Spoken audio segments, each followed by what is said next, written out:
The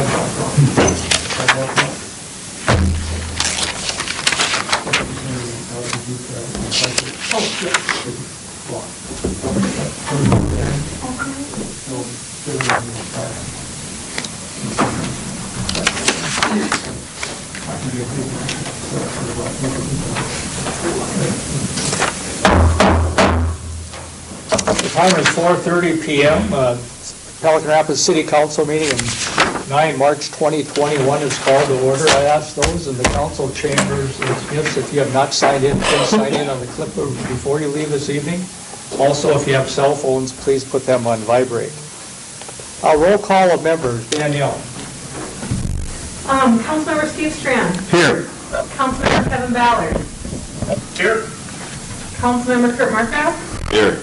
Councilmember Steve Foster. Here. And Mayor Brent Frazier. Here. I want to welcome each and every one of you here to our March 9th City Council meeting. Those in the council chambers, those that are joining us by Zoom, and those that will be watching our council meetings on Wednesday evening is on channel 14.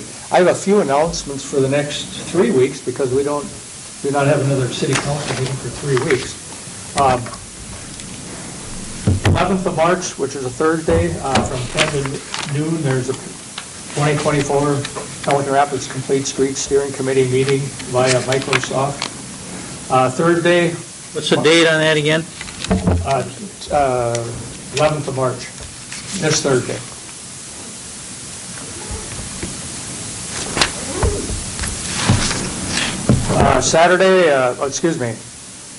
Sunday, March 14th is daylight savings time beginning for everybody. We set our clocks ahead. Saturday, March 20th, spring will be arriving, even though it feels like it here today. On Monday, March 29th at 4 p.m. is a Pelican Rapids Park Board meeting. Also, March 29th at 5 p.m. the Pelican Rapids Planning Commission meeting. And then on Tuesday, March 30th at 4:30 p.m. is our next City Council meeting. Like I said, it'll be in 3 weeks. Just looking ahead a little bit, on Thursday, April 8th at 5:30 p.m. is a 2024 Complete Streets Project online open house, and just want to get that word out to the public so you can join us by Microsoft Teams. Thursday, April 8th at 5:30 p.m., but I'll be making that announcement at our next City Council meeting also. Any other announcements? Any other announcements? If not, we all please stand for the Pledge of Allegiance.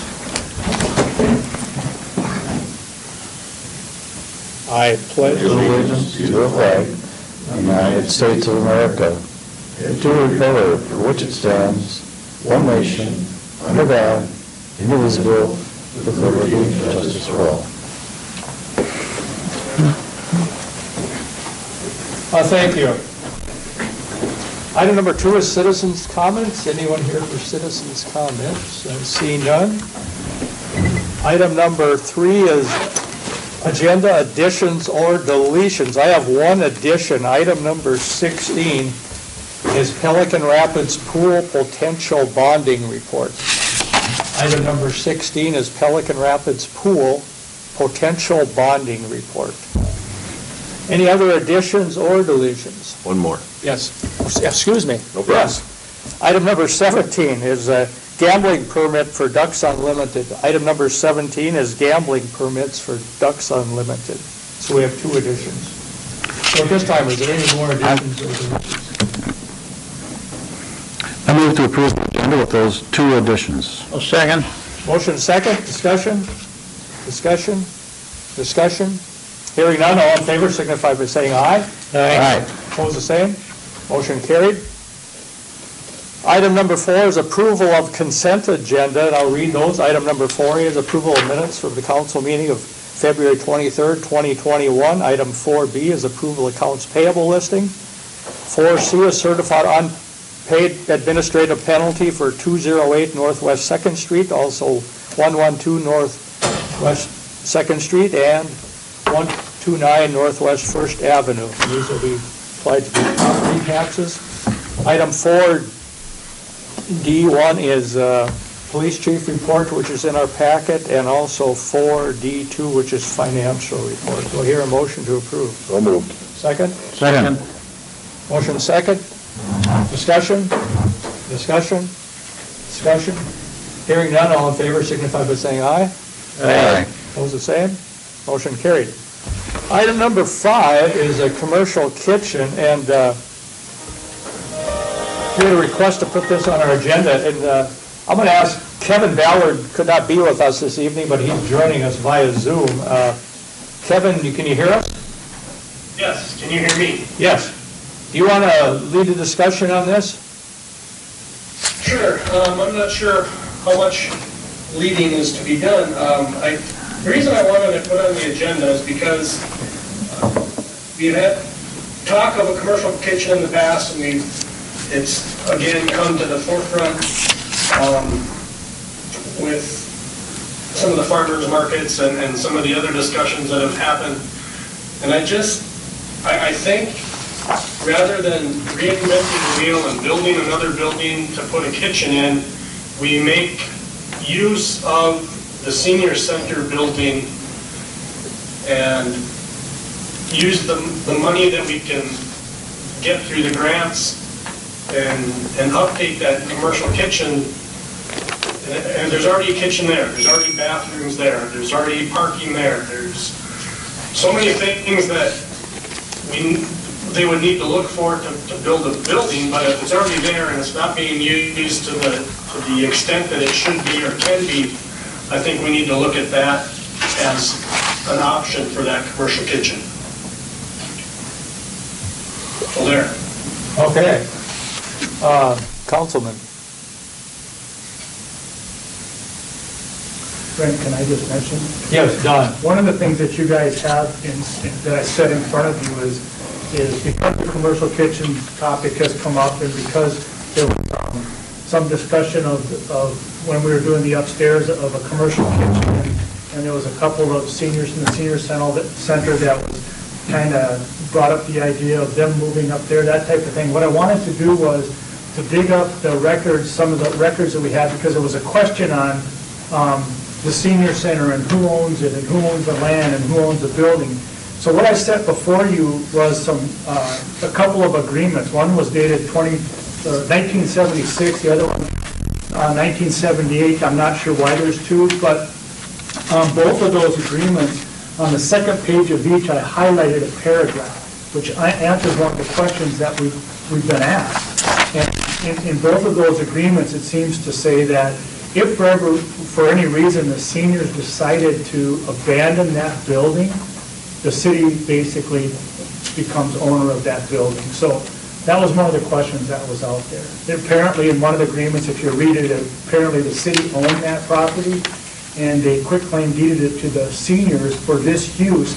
And in both of those agreements, it does talk a little bit about the services and the things that the seniors are supposed to provide, and if they don't, well, there's some language in there about where the city can basically then take it back. Anyway, it answers the question, if they decide to leave the building, what happens to it? So it's for your information. On the bottom of page 1, it talks about other activities. What is motor exclusion? Okay. Bring yourself back to 1975. We did things differently then.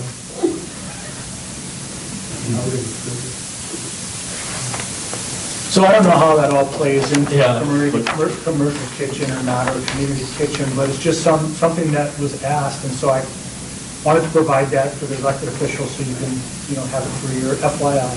But to the city's knowledge, they've always maintained everything like it says they should in here? Yeah, and as far as who's responsible for upkeep of the building and all that stuff, it's them. We're not responsible for any part of it. There is some language in there about they need to provide these types of services for the seniors. It even does talk about, I thought there was something in there potentially that referenced if there's other community uses. Well, I do know of a few birthday parties and things like that, I think they charge a small fee to rent the building. Right. Yeah. And I think that's kind of outlined in there too. So you can read it whenever and for whatever it's worth.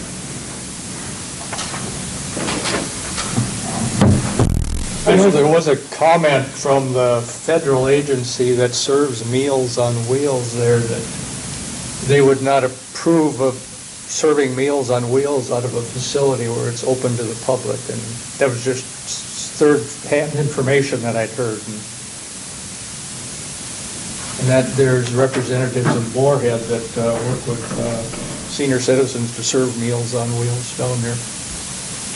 I know it's quite heavily used for that purpose, Meals on Wheels, so it isn't like there's only one or two meals coming in out of there every week. Is that a fact, or is that just what you're hearing? That's, like I say, it was third-hand information. Does that mean Wheelwell's? Well, then they wouldn't serve Meals on Wheels in Pelican, because there's always been that talk that they didn't serve enough, so they... That's not my point. The point is, where have all these other Meals on Wheels and all these other communities served out of them? I don't know. It doesn't seem very logical that... It's probably something we should do a little more checking on. And to be fair, we'd probably need to talk to whoever controls the senior center if they have a board of some kind, Yeah. you know, to see if they're even at all interested in that. We can invite them to the next meeting, or... And they may have the answer to that question as well. Right. But I find, you know, it doesn't really add up because I do know they rent the facility out, Correct. so.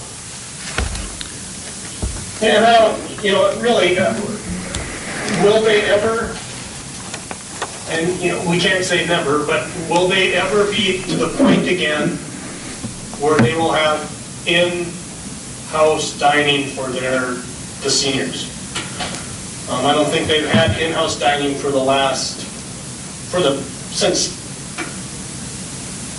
last March, COVID Correct. lockdown. So the only use that building is being used for right now is the appropriation of Meals on Wheels.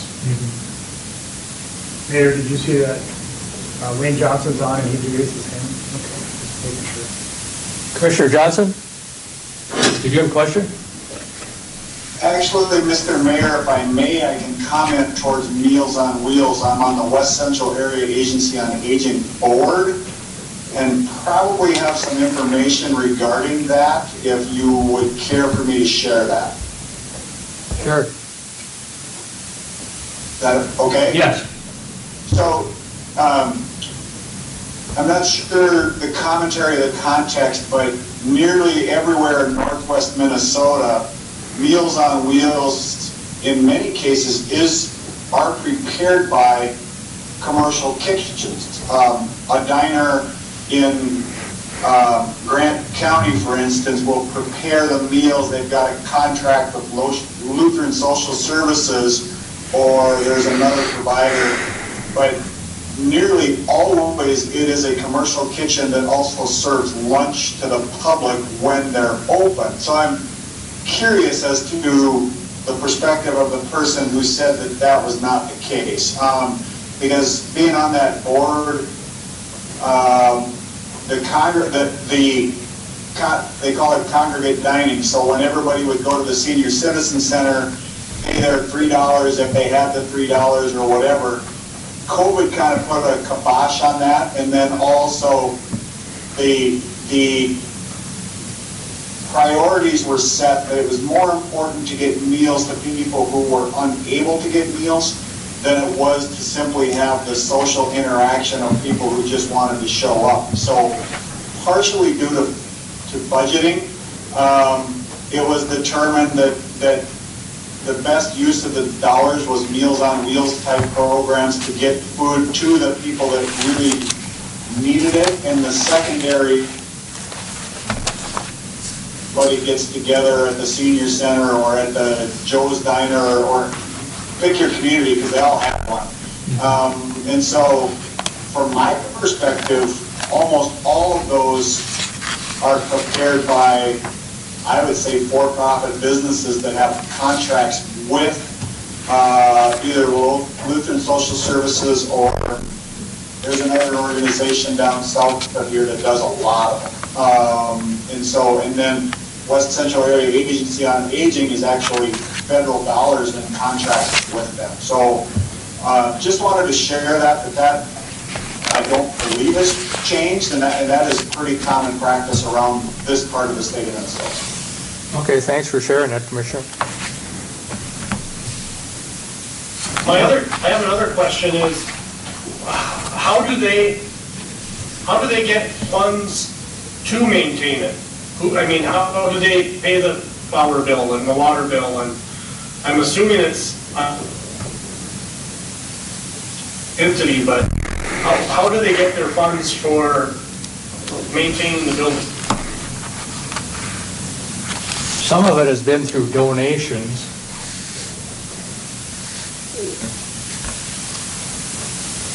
I'm sorry, I lost you. Oh, some of it has been through donations, Kevin. So again, I guess, what kind of money are they making in donations that's able to maintain the building? I guess if the city were to take that building over, in my head, they're still able to use it for their meal prep. Hopefully, at some point in time, they're able to resume the in-house dining again for the seniors that are able. That building is big enough where we could provide tables so they continue to use it as they've been using it, but they no longer have the concern of maintenance. I sat on the senior citizen board. I just got appointed here this past summer, I believe. And I wasn't to the meeting yesterday, but meeting last month, we decided just to continue serving Meals on Wheels out of the building with no in-house dining at this point. And I guess that would change if the COVID restrictions were totally lifted, but at this point, no. I think it would be fair to everybody involved if we would get somebody from that agency to attend the meeting so we can, hear straight from their mouth what the concerns they have, or if there are concerns. Is that okay, Kevin?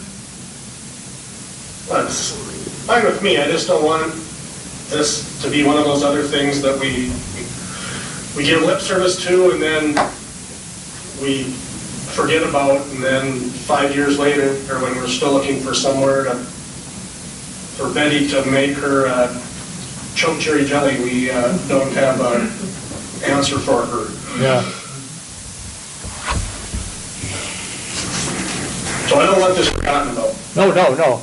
It's something that, it's a building, and commercial kitchen aside, with that location, we've talked about it as a place for a trailhead and a park center type building, and that becomes an all-in-one. We're able to use it for the parks, we're able to use it for the trails, it has it all right there.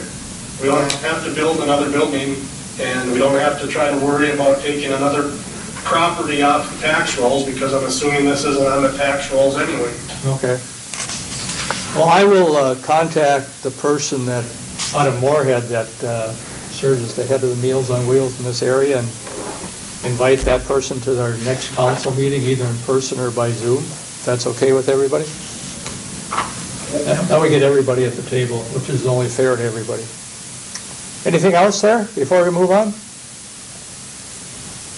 That's it for me. Okay. So then we'll move on. We're going to jump down to item number 16, Pelican Rapids Pool Potential Bonding Report. And we have Otter Tail County Commissioner Wayne Johnson joining us via Zoom tonight. And Commissioner Johnson has some information to share with us. And there's also a letter that was laid at your council desk for us to read. And Commissioner Johnson, take it away. Good evening, Mr. Mayor, council members. I appreciate the opportunity to join you this evening and share with you kind of what I've been up to and maybe even beg for a little forgiveness. So I met with Kate and Amy from the pool committee actually at a picture taking when my business donated a little bit towards the pool fund and we started talking about a bonding request, and the Pelican Pool should request bonding, and I thought maybe I could help because the county has had multiple bonding requests regarding trails and those kinds of things. And so without getting any official approval, I kind of went ahead and did that. So I hope I didn't step on any toes, but in short, I reached out to Senator Ingebrigtsen and Representative Rasmussen by email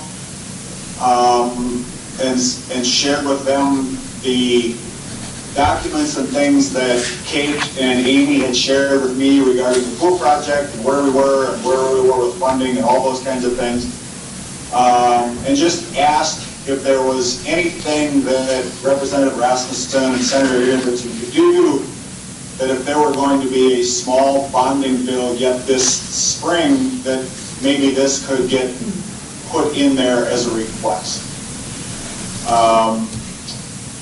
Last week, I believe a week ago tomorrow, so Thursday, Representative Rasmussen called me, and he said, "Glad you reached out to us. I picked up the bonding request from last year that Representative Norris was carrying. It did not make the cutting, it lies on the cutting room floor, so to speak, from last year's bonding bill. But Representative Rasmussen was very gracious. He picked that up. He reached out to Senator Ingebrigtsen to get a sponsor on the Senate side. And he assured me that he was moving forward, talking to his caucus and saying this would be a great project for the city of. It's in the eyes of Mr. Rasmussen, Representative Rasmussen. I gave him an amount of $1.3 million. That was the last number I kind of heard from Kate and Amy that would put us over the top. Commissioner Johnson, Kate is with us this evening. That was the number, and I said, to the best of my knowledge, that's the number. He said he would appreciate a letter from the mayor that said, we are willing to be a fiscal host for a bond if one comes through the legislature. I said I would work on getting such a letter, and he said then he would also, if it moves forward, which we hope it does, he would also probably send a draft resolution to the city council for them to pass to be able to be fiscal host, and it would have some more detail in it. And by more detail, the representative shared with me the bonding requests, and we know this from Ottertail County's historical perspective, bonding requests are fairly specific. So, for instance, on the Fergus Falls Riverwalk, I believe it's called, the Fergus Falls City, they were awarded a bond for the Riverwalk. In the bond, it had that there was going to be a small amphitheater. Well, the city council, after doing more research on the amphitheater, decided they would be better served by basically purchasing a mobile bandstand type of situation. Well, Representative Rasmussen was going back right now to, and I've seen the introduction of the legislation to say, with a slight variation, and that all has to go through the entire process again. And so what he encouraged me to do was make sure that the plan is the plan. If there's a gazebo, there's a water slide, there's a this, there's a that. Make sure that that is the plan, and then changing it problematic was basically what he was alluding to. So with that, I also volunteered that Ottertail County's legislative assistant would be willing to help the city of Pelican Rapids and Mr. Rasmussen with anything that he needed regarding keeping it in front of the leadership in both the House and the Senate, and those kinds of things. And so for the city's information, we at Otter Tail County received that report today. Sarah is the name of our legislative assistant. She is aware and will be helping Mr. Representative Rasmussen move this forward through the halls of the state legislature, et cetera, et cetera. And from my perspective, that too is invaluable. Somebody kind of keeping an eye on things and making sure that, you know, to be fair to everyone down there, they've got 1,000 different things going on. And sometimes it just kind of takes somebody making sure it gets set at the top of their pile to look at. So with that, I don't know if Kate or Amy has anything to add to that, but basically, Mr. Representative Rasmussen is moving forward with that request with his leadership and trying to get bonding done for the pool project. He wants a letter that I think I saw a draft today from Administrator Solga that he was going to ask the board to authorize the mayor's signature on. I think that letter is a very good letter that would get us on the roll here, so to speak. Lastly,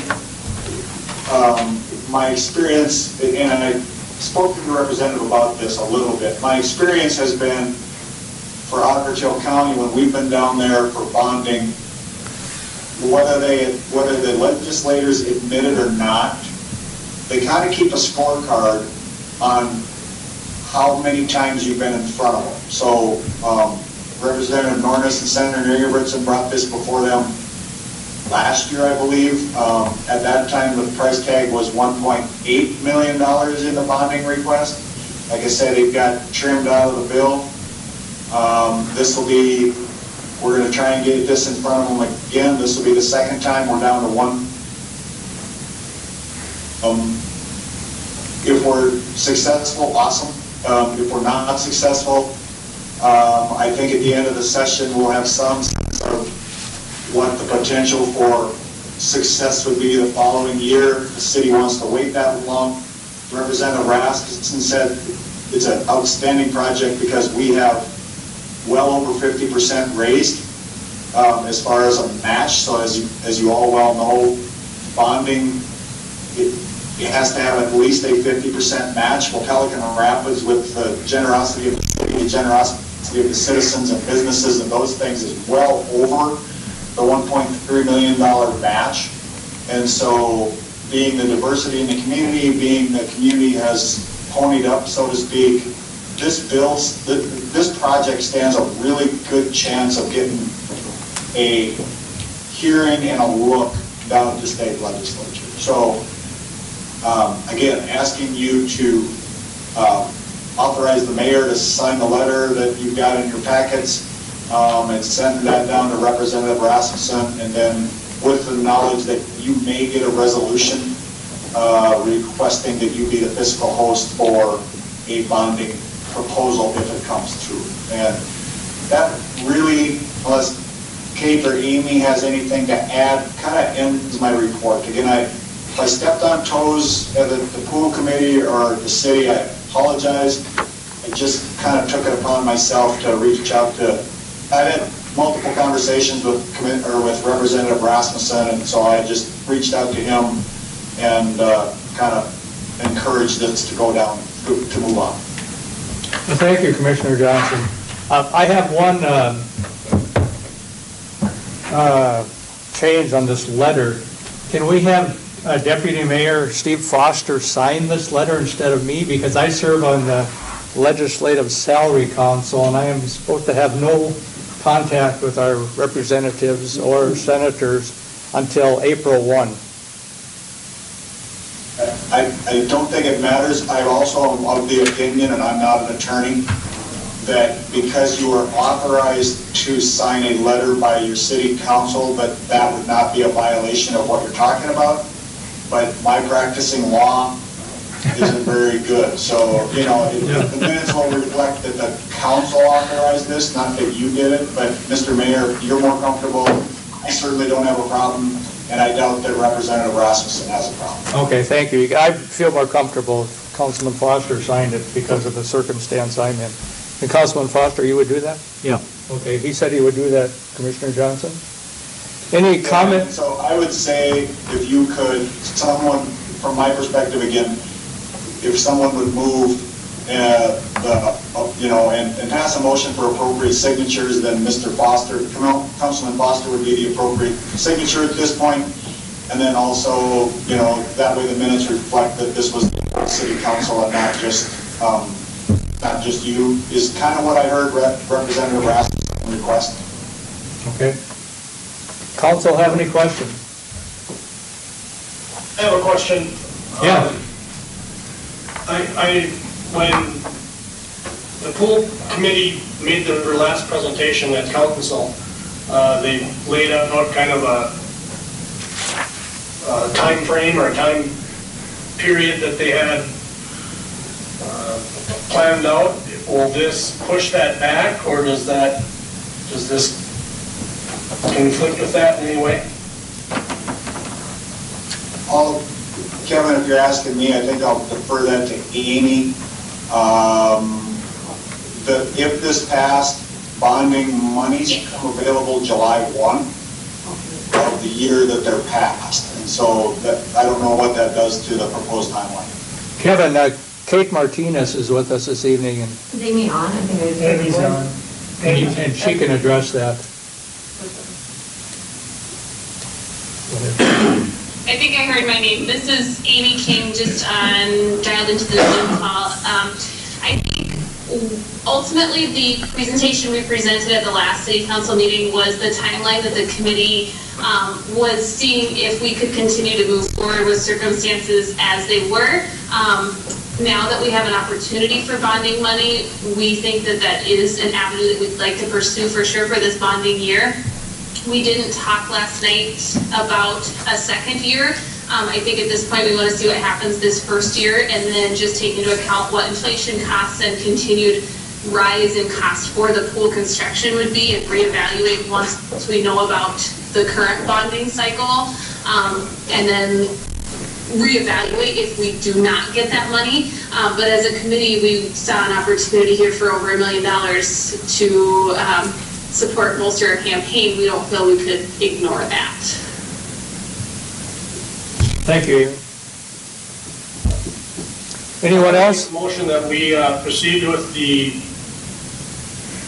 requested documents and letters and have Deputy Mayor Steve Foster sign it. Second. Okay, we have a motion and a second. Discussion? Discussion? Discussion? Hearing none, all in favor signify by saying aye. Aye. Opposed, the same? Motion carried. Thank you. And Commissioner Johnson, thank you for your legwork on that to get it done, and we appreciate the services here to Pelican Rapids. Thank you. I do have one more thing that happened at the county board today, if I may, and it kind of relates back to your senior center, Mr. Mayor. Yes. You've got just a Okay. minute. Go ahead. So the report today at county board from our public health department is that 65% of our population, of Otter County population 65 and older, has received, actually 64.8%, but really close to 65% has been vaccinated. They're challenged to find the other 35%, if I got my math right on that. And so Otter County will be moving forward also. So I think going back to Councilman Ballard's comments regarding the senior center, I don't think you're all that long away from the ability to have some limited amount of opening. So good news for Otter County. We haven't wasted any vaccine, and we're moving into the next phase in Otter County with vaccination. So we received that report today and just thought I would share that with you. And with that, Mr. Chair, thank you much for your time. I appreciate being allowed to interrupt your agenda. Okay, thank you, Commissioner. Appreciate it. And thank you, Amy and Kate. Okay, we'll move on to item number 6 is street and park report. We have Brian Olson here, and he's also got 2 other bullet point items talking about a plow truck and also park equipment. Yes, I do. Thank you. Quick report. It's been, with thawing comes frozen storm lines, of course, and we've had a couple of them. We had a pretty good-sized storm sewer line down the old Fergus Road that froze and started backing up water, so we ended up having to get that dug out and got the water flowing down there. Hopefully, we still don't have our other plow truck back yet. I've talked to them this morning, and they were hoping to finish it up this morning and then call me. Looks like probably tomorrow now we'll get that back. They've had some troubles with the overhauls on it. With the weather, been getting the street sweeper. We got that out and starting to prep that. It's been kind of nice, but now it looks like it's going to be turning back a little bit for us, so put that back in. Something that this year is kind of fun. Out at the airport, I've had 2 contacts for having like mini fly-ins out there. One is the Jeff Shonak, who has the PPG, the ultralight fly-in every year. Right now, he's planning that again for July 23rd through the 25th, over that weekend. And there'll be more to come on that, too. I emailed Donnelly, maybe get it out for him, help them promote it a little bit and get people out there. And then I had a new one this year. Fargo Jet Center contacted me, and they have some pilots in training and teachers that would like to come out on April 24th and grill some food and have kind of a picnic and stuff out there that day. So, and they both have said the public is more than welcome to come out, and so that's kind of neat if you want to go out and check those out. So, well, like I said, there'll be a little more of that coming in the future. That last one you talked about, the Fargo Jets, are they going to need access to the hangars or not? No, they'll tie down and they'll bring their own grills, their own thing. Like anything, I'll just bring a few more garbage cans out there for both activities, and the restrooms are open. Hopefully they'll be thawed out by then. So, but yeah, so that's streets. Parks is started prepping some parks this week too. It's been so nice. So we started putting garbage cans and stuff out again, and there's been a lot of people through the parks, lots of walking, lots of activity up there. Is the Fargo Jet Center using that as a kind of a training exercise, or what are they? The way I understand it is the woman I talked to, the lady I talked to, really promotes small airports and small aircraft, and she's really into this. So evidently she does this around the area, and I would imagine in part it will drum up other people going, getting flight lessons and things like that, maybe. Getting people interested in aviation. They come down here quite a bit. I'm sure you've seen them. They'll come down and land and take off again from up there. But yeah, she said we like to promote little airports and bring people out, and the grass strip is awesome. They keep saying, so that's always fun to see that. So yeah, so that is the April 24th. Now, my 2 bullet points for about the last... Can we back? Yeah, is go there a ahead. motion to approve Brian's report thus far? Oh, I'm sorry. I'll move to approve his report. I'll second. A motion second. Discussion? Hearing none, all in favor, signify by saying aye. Aye. Opposed, the same. Motion carried. Thank you. Yes, thank you. All right, moving on to the next one. For the last few years, many years, we've had it on our budget wish list and have put money aside for a new plow truck to replace our 1999 single axle. We've spec'd out, we have $170,000 set aside in our capital improvement funds, which was equipment fund and stuff like that. We have $15,000 in capital in the budget this year. And so that's $185,000. The cost of a new plow truck is $188,440. So we'll be a little shy, but I believe we can get enough out of selling our 99 that we can make up those funds so we won't have to take any more out of any reserves. So this would be a 2022, International, basically spec to what we have in our 2003 International plow truck. Spec very similar. So that, but it is it's just newer, and I think we've done well saving some money to set aside and keep that there for new equipment. So if have any questions, or What was the total on the new truck again? 188,440. It'll probably go a little bit higher than that. And it may, that's where it's at right now. I mean, that's, it shouldn't, but things always seem to have $1 over or so. So Brian, you're smiling. You get sick of all my ideas, but we need something smaller, yes. We cannot go smaller. No, really, I mean, these big trucks go by and you've got the levelers up so high, there's just, nothing really happens. Like lately when there's not a lot of snow, it's just such a waste. I mean. What do you mean? The levelers up so high? Well, you've got the plows up so high, and the contour of the road is such, I mean, they're big plows, but I would love to see it like a one-ton truck going out at supper time, when it's not going to snow anymore, and then just zip down the middle of every street, like in the old days. But it's not old days, and that's not efficient anymore. Yes. To do that. It's not efficient. Well, it's not getting done, though, this way. By the time you guys get around, we've driven on it, it's all glazed down, and that's our snowplow maintenance policy says we don't guarantee a bare asphalt road. But if we were to go to a one-ton with a one-way or two-way plow, it would take us all night to get even up every street. No. This way, we're doing it in less than 4 hours, getting the whole town cleaned and sanded. I disagree, but we still talk to each other. We do. Yes, you're right, Steve. Okay.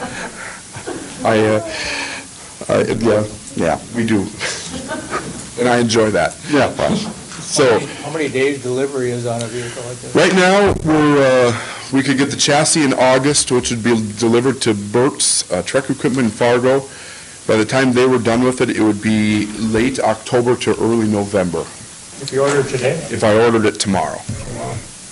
So, yeah, it's out there, but that's the way they all are right now, so. So what... Any questions for Brian?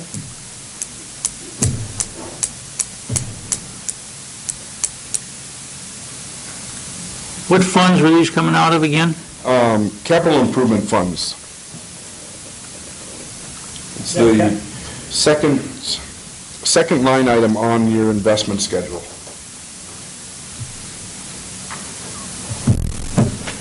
You see it on there? 174, 480, Yes. okay. And that, yep, out of that fund. So what's the one we've got worth? I'm going to venture and say we could probably get 10 to 15,000 for it, if not a little more. A lot of townships would be interested in it in the area, not only in the area but statewide, in a truck like that. So that would, get us to that break-even point. So. We should get us past that. Should. Yep. What's the year of the one you're getting rid of? 1999.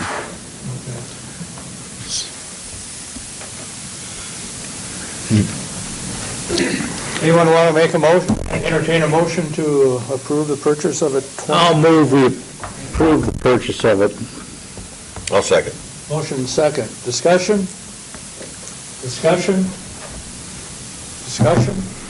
We do a roll call, because I know I'm outnumbered, so. Okay.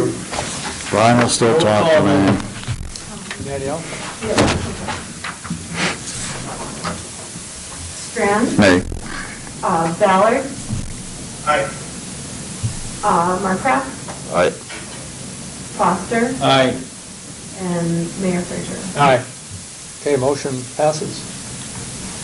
Thank you, Brian. Thank you very much, and There's one more we'll item. give everybody rides in it when it comes in November. Not me. You're coming with. One more thing, Where do yes. we ride, in the cab or? I'll be in the back. Yeah, so thank you very much. One more thing, and this is on the playground that was purchased by the park board, and we already have it actually, but there was no installation in that, and I'm afraid that that's going to be a little bit over our caliber for our small group to install that.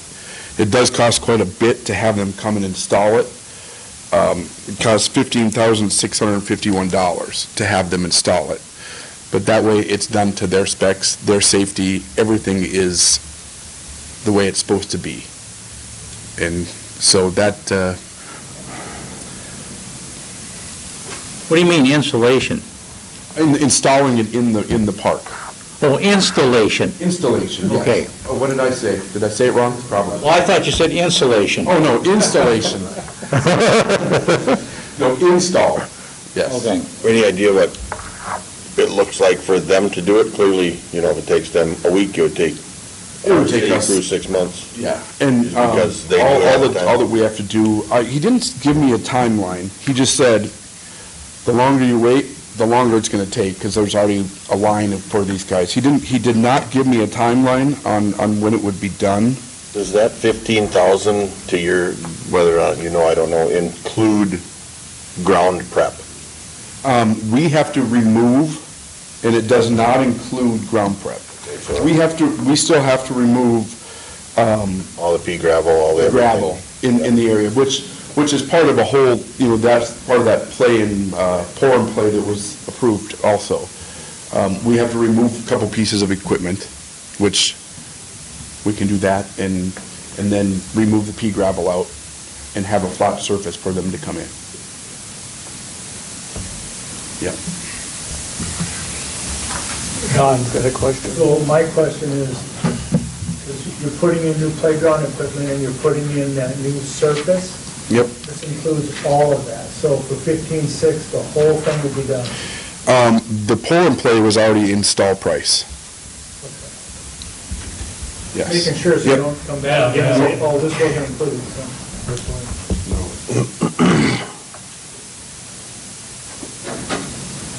We have money to do that?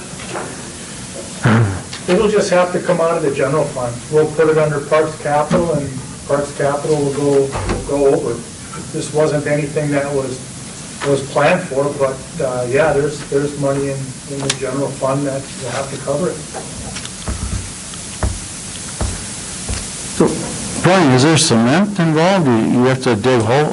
Yeah, they need to auger down, and everything has to be level. That's what these guys, they do it, and that's what I'm so afraid when it comes to installing this thing. If we get it off one piece, we're in big trouble, Well, especially since you're looking at ADA standards and Yeah. everything else. And that too. There's a lot of that. We don't know them stuff. We're not certified for ADA and all that stuff. So these guys, they know how it has to be done, and for us to do it and then assume any liability is a concern too. So to have it professionally installed is the way to go.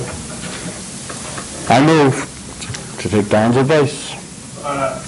The 15,000 and whatever would also include the cost of the concrete that they would need?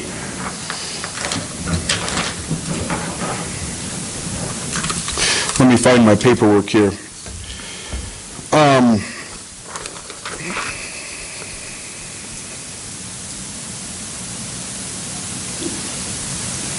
Usually at the bottom is where they tell you this does not. Concrete for footings as needed, yes.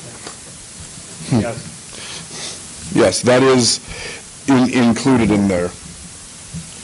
Okay, we have a motion by Councilman Strand to proceed with $15,000. I'll second. Motion second, discussion? Discussion? Discussion? Hearing none, all in favor signify by saying aye. Aye. Opposed, the same? Motion passes. Perfect. Thank you guys very much. Thank you. Thank you. Have a good night. Item number 7 is farmers market discussion, and we have Ryan Pesch here with us this evening to talk about this. Ryan? Great. Well, thanks for having me. I didn't think I'd be a regular at the Pelican City Council, but here I am. I think it's my 3rd appearance in 2 months. You guys might be ready to get rid of me anytime soon. My request before the council today is request to use a city-owned lot. I call it the sidewalk lot between Seifert and Pelican Pizza, or Big John's Pizza, that has, it's owned by the city, and it has a sidewalk going up the middle of it for a, what I call a permanent farmer's market. So by permanent farmer's market, to define that, I'm not necessarily talking that there's going to permanently be a farmer's market going on. I'm not interested in having permanent sales there, but I am interested in having some more permanent structures that would create quite an impression, I think, and give a really kind of good home for the farmer's market. This is a project that came out of the Local Foods, Local Places process. The number of people in the community were involved in, and I raised my hand as the resident veggie operator that I would take leadership and champion this idea of a permanent farmers market to really kick up the farmers market here in Pelican Rapids. So when I brought this up to Don. I said, you know, maybe one thing that might be appropriate here, since we're talking about city property, is a MOU, just so there's kind of clear understanding about who's doing what, if this may, and so you as the city council are assured of, you don't have any kind of big risk on your plate relating to this, and it's kind of clear what my responsibilities are as a person overseeing the market and organizing the market, and then your responsibilities as a council. So to give you a little sense of what I envision, you see here, I actually own this farm stand in this picture already. This is a 10 by 20 farm stand. My interest is to bring on site 4 farm stands, smaller in scale, 2 10 by 10 farm stands on one side of the sidewalk, 2 10 by 8 foot farm stands on the other side of the sidewalk. It'd be built by the exact same builder, a guy named Levi Hirschberger, some Amish dude from Aldrich, who built my farm stand here. And as you can see, it is of a quality construction. And it was placed within the city limits of the city of Detroit Lakes. And I went through the city building inspector to do so. So if there's any kind of concern about the sturdiness and the quality of the construction, a building, the same construction by the same builder went through the city of Detroit Lakes. So the inside you see here, I present it just simply because it's an attractive, what's called a timber framed design. My intention here in terms of the whole vision of this is not as Ryan Pesch light a farm to become absolutely rich, putting my business in the middle of on your own city land. But my primary interest here is to kind of really kick up some activity in our downtown business core by situating the farmers market in that now unused lot, which is owned by the city. That's my primary interest in this. The second part, in terms of the look and design, is that when this process was going on the second page, Lake Region Electric Co-op and Tim Thompson said, this is something I'd like to support in terms of for the good of the community, to build out an asset for the community that could be used both by local vendors and nearby vendors, and again, to kind of generate some economic activity in our downtown business core. And what they do is they have a lot of cedar poles that are underused, but a lot of the workers end up milling these poles to kind of create attractive items. And so there's this idea of putting a permanent archway over on the front facing Broadway as well, and that would be done with with the help of Lake Region Electric Co-op.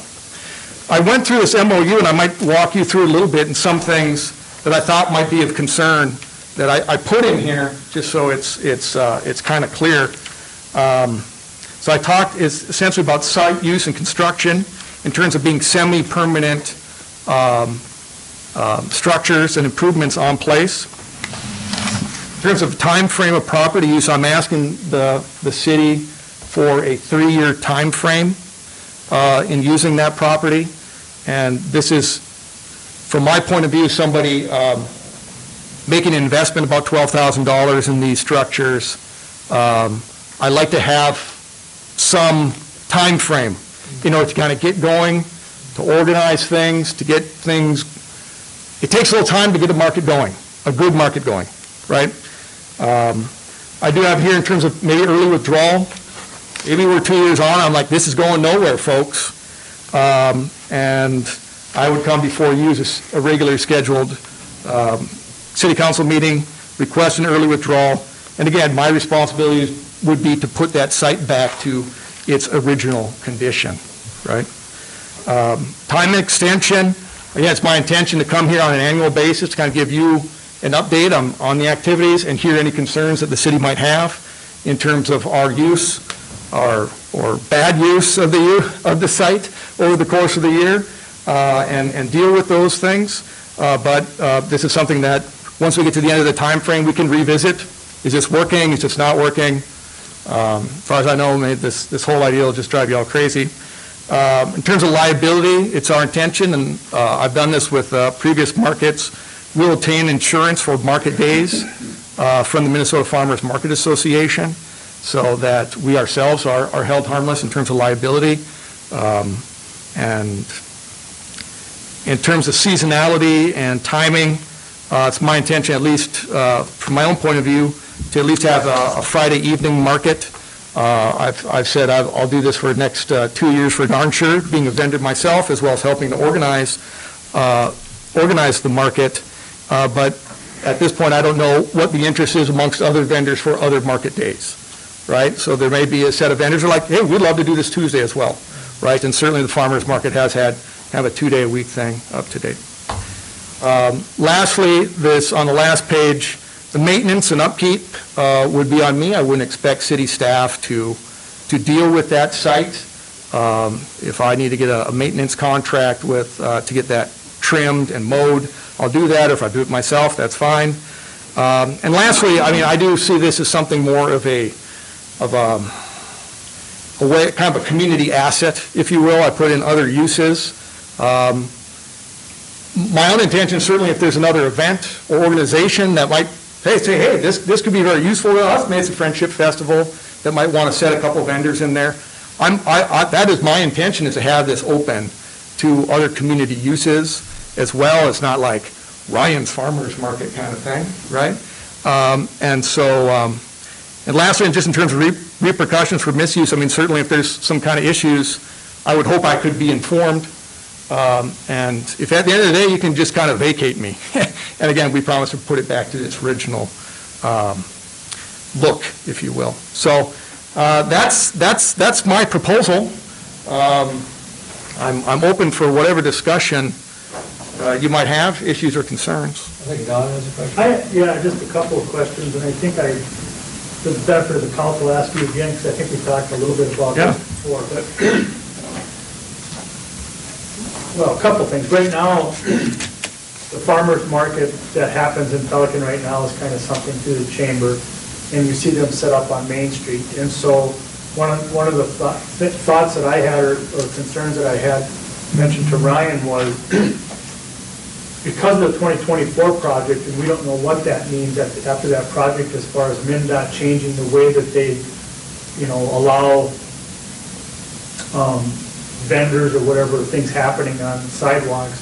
But just to help make this market a success, if you guys approve this, it'd be something that I think it would be beneficial to somehow, say, you've got to be, if you're going to have a farmer's market stand in Pelican, you've got to be here. You can't be spread out, because then that'll take any of the focus away from what Ryan's trying to accomplish. And then the other thing that I asked about was, Other uses, well, number one is this going to be just for farmer's market? When you think of farmer's market, it's produce, as opposed to if somebody with another use, when they're not using it, decides they want to come and set up a little clothing stand.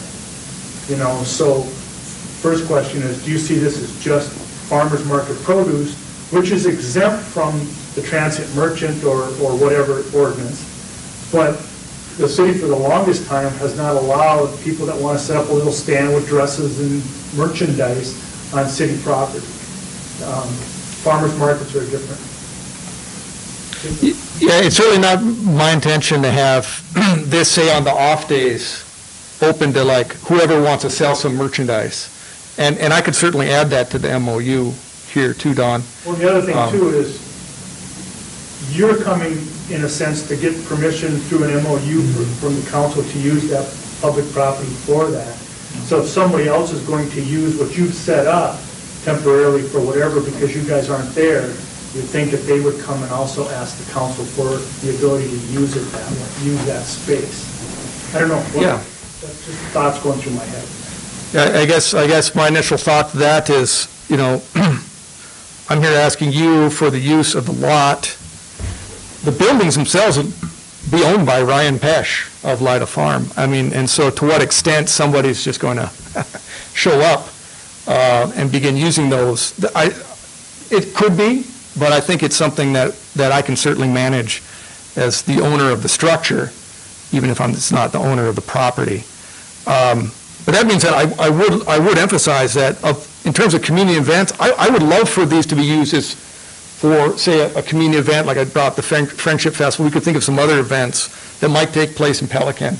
If, you know, I see communication with the Pelican market, i.e. me, in terms of the use of the facilities, and that would be kind of managed through me, but my intention would be that it could be used for other events, but certainly not other merchants. My intention is to build an honest to goodness farmer's market. It's kind of what I've done for 20 years, so in terms of what I can bring to the city, this stuff I know. You know what I'm saying? And so I used to manage the Detroit Lakes Farmers Market for 8 of the 15 years that I sold there. And so I know quite well some of the politics of farmers markets, if you want to think of it that way, and kind of the management of farmers markets. So, Ryan, with this MOU, are you limiting yourself to 4 stands only? No. This is what I plan on in terms of starting with. There is space. You know, I went over there with a tape measure and checked it out. We essentially have, going from Broadway on one side, it starts 8 feet wide and it gets a little more narrow, right? But there's enough space for 2 stands on that side. And it's 10 feet from the sidewalk to Seifert's building on the other side, consistently all the way down. So, and it's a skinny, narrow lot, right? So we're going 100 and some feet deep. If we're just talking about using the first 20 feet, if we attract other vendors this year, I expect a canopy situation where somebody would fill in besides the stands, which would face Broadway. Like, I mean, an example would be rather than setting up on the sidewalks in town anymore. There's room behind any structures you might put in or back further. Yeah. And I think if we have something that's attractive, like this archway sign, it could be, you know, I expect to have a purple roof, not a bright purple, just like this one you see here and there. So that it's colorful enough, there'll be some signage, so it'll be attractive enough. I think it will really attract customers, passerbys, people coming down 59 to say, you know, what's going on there, you know? And they would be able to sell outside of the sheds also, or they have to be in the shed?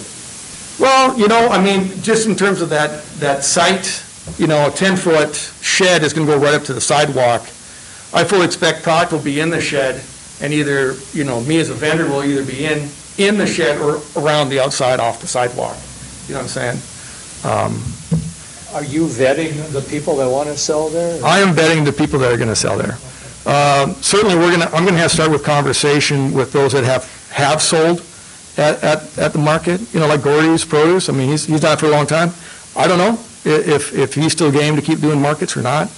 But I certainly don't want to just sort of run roughshod over somebody who's maybe done this in Pelican for some time. It's a matter of welcoming people in. I do feel strongly that it ought to be a producer-only market, and that would be a stipulation of selling at the market. It's something you always deal with farmers markets. There's always, the Watkins guy and, the so-and-so guy, and they're just like, no, because we do want to have a quality market that supports local vendors and local producers. I think Don did have a question. Have you talked to the chamber about what you're trying to do here and how it might conflict with what they've been doing over the years, with what they kind of set up as little farmer stands or markets in town? Well, I think you all know Judy Tabbitt. Judy Tabbitt's a very engaged person in town, so she's involved in the Merchants on the Move committee with the chamber. Is she on there? Hey, Judy. I know Judy has sort of been one of my local organizers in terms of checking in with other merchants, and as such, the chamber. And she's like, hey, people are excited. This seems like something that would, again, bring some activity, some excitement to our downtown core, and hopefully have that spillover effect to other businesses by capturing some more traffic. Don, correct me if I'm wrong. Didn't MnDOT say after the 2024 street project, vendors would not be allowed on the sidewalk? That's pretty much the position they're taking. There's going to be that amenity zone or some type of a space for the businesses to have something out, or benches or whatever along the buildings is what the discussions have been. But so this would serve sort of as a transition period. Well, yeah, that's nice, yeah. And again, I think to be able to move everybody into what Ryan's trying to do helps grow him having a centralized location. I know the park board looked at trying to centralize a farmer's market and get some event going like that years ago, and never got anything going partly because the vendors that are on the sidewalk want to be downtown between the lights where all the activity is. That's why they didn't want to move over to the park or whatever the case may be. Well, this keeps them downtown. Right. It's just a matter of the council also agreeing that they got to kind of move off the sidewalks into this space. And that's why I thought maybe it'd be good for the chamber to have a discussion, and we'd have a discussion with the chamber to just let them know, because when people start talking to them again about when you're going to start your farmer's market up so I can come to you guys, the chamber, to be in Pelican, the chamber might be able to then say, talk to Ryan. Yeah. Also a question. I do have a question. Yes. I was just curious now, we have the community gardens up here. Yep. Would it also include people that grow a surplus of whatever they're growing up there, peppers, tomatoes, whatever? Yeah. Can they go there to sell as well? Yeah, it's actually our intention as part of that local foods, local places. I thought Say, so. how can we kind Sure, of, yeah. hey, you guys interested in selling? We're trying to give you a market. Please, let's get something going here. So myself as a local veggie entrepreneur, I'm on tap to kind of assist with that. There's a lot of people that may be good growers, but they haven't necessarily sold product. So how do you handle product well so that's displayed well? You do good post-harvest handling so that it keeps well is another part of it as well. So. Councilman Foster? You mentioned 4 to 7 p.m. on Friday. Yeah. As your sales hours. Every farmer's market I've ever been to has been like in the morning. Sure. I mean, Yeah. do you have research to back that up, or? Well, I sold for the last 3 years in Detroit Lakes on a Friday evening. So it's not necessarily research, it's my own experience. There I was selling off Highway 34 near the co-op, which I do think this will be a better location.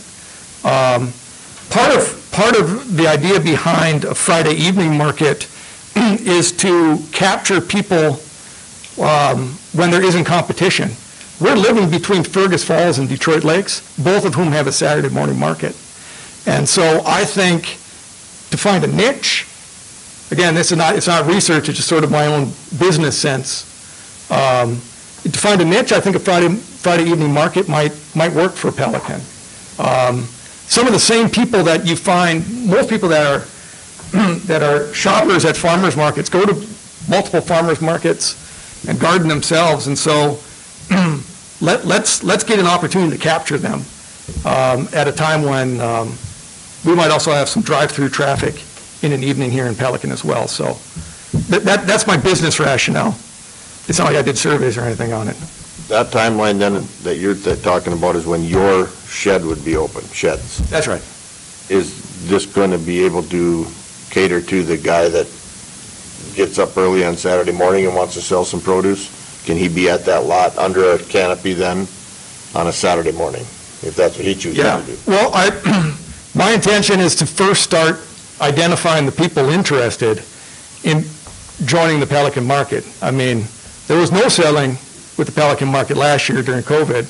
And the year before, and the year before that, is what we'll call, I would dub a casual market, right? We kind of had some set days. It's kind of some consistent selling. So what you need to do is just begin by identifying the potential sellers and vendors at the market. Again, I have my thinking. Again, this is sort of like I can't organize the market until the market exists, right?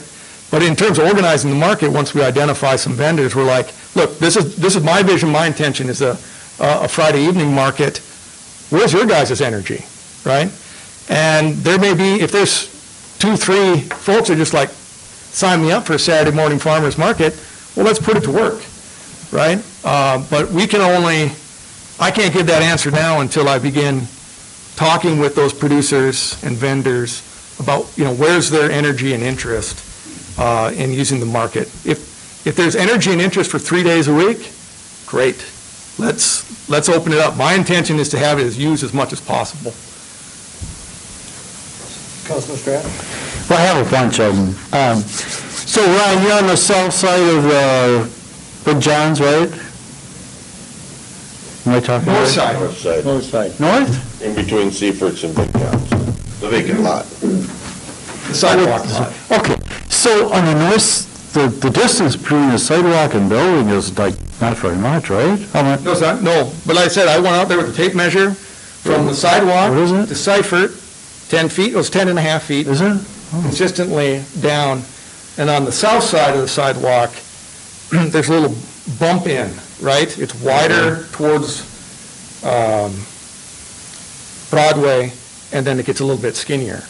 So there's 8 feet something at the beginning, and I think it goes down to maybe 6. So our city lot line is right up to the buildings, is that, okay. You know what happens, Ryan, is I'm just trying to think of all the ramifications. After the word runs out in the press, somebody will come to me, I'll think, geez, I never thought of that. And I'm always looking out for the business people that, they pay a ton of taxes on Main Street. Sure. So, somebody else is making money and they're not paying an ounce of real estate taxes. I have that understanding too. Sure. So, now I stopped at markets, when they're traveling, and basically they have a table out, you see them, they're visible. So what would be stored overnight? Why would you need a roof on the table? Well, my interest is to make an impression. But when you drive by, you're not going to really see much, are you? No, I think you'll see enough. There's 26 feet width. So would the opening be facing the sidewalk then? Would you walk up? The opening would be facing the sidewalk. So you'd walk up on the sidewalk and then, okay. Yep. Because with the farmer's market, when they're spread out and on the sidewalks, you notice people slow down and,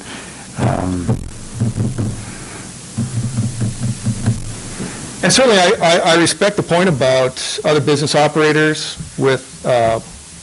and I'm sensitive to that. Should we like to do a lease agreement? I'm happy to do that as well. For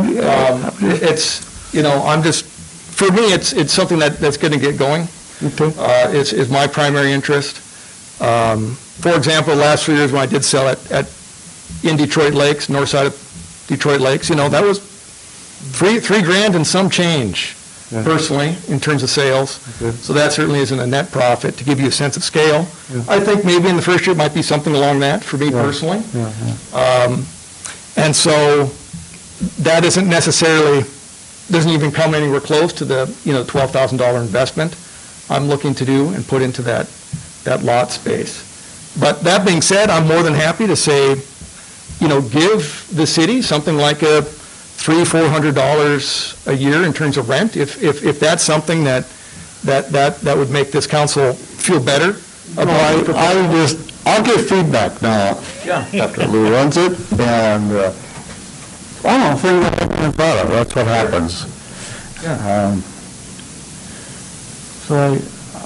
Ryan, you said your hours could be flexible. Are you going to post hours down there so the public knows when you're open for sure? Because I know if they don't know, they'll be asking the businesses next door, when is the farmer's market open?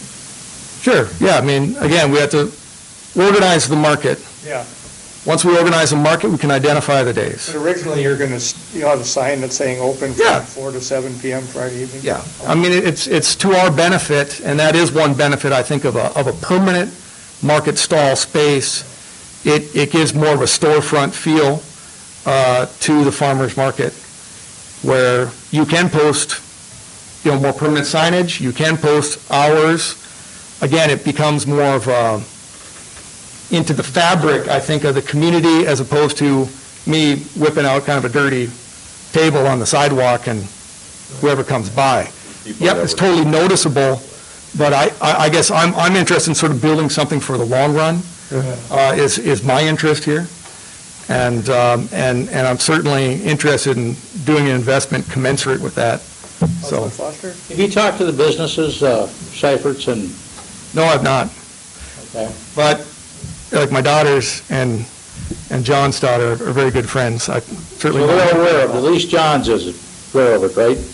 I haven't had a direct conversation about this with him, but I'd be more than happy to do so. Well, I think that's something you should do. Yeah. And I also think to the council, here's a guy that's willing to invest some money in Pelican Rapids and try and develop something, so let's go ahead and get this going. Kevin Ballard, he has a question. Kevin. I did have a question, but it was answered in some of the other discussions, so I'm good, thanks. Okay.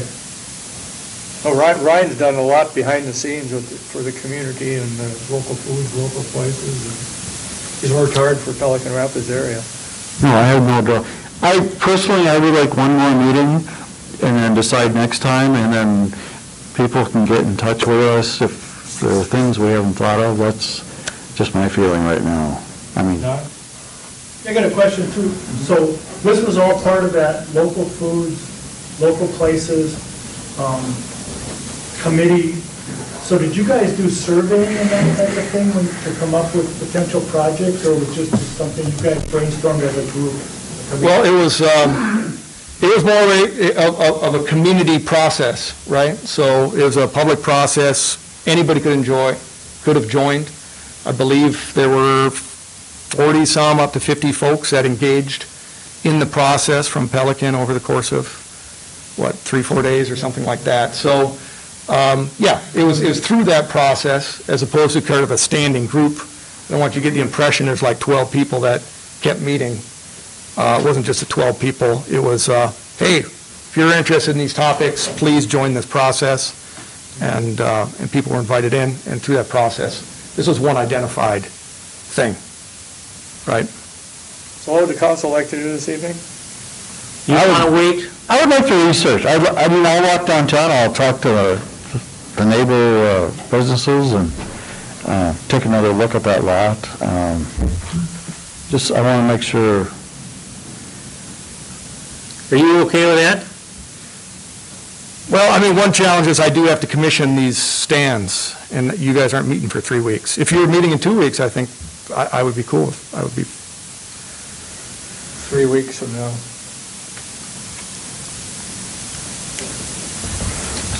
That's just my opinion, my feeling right now, so.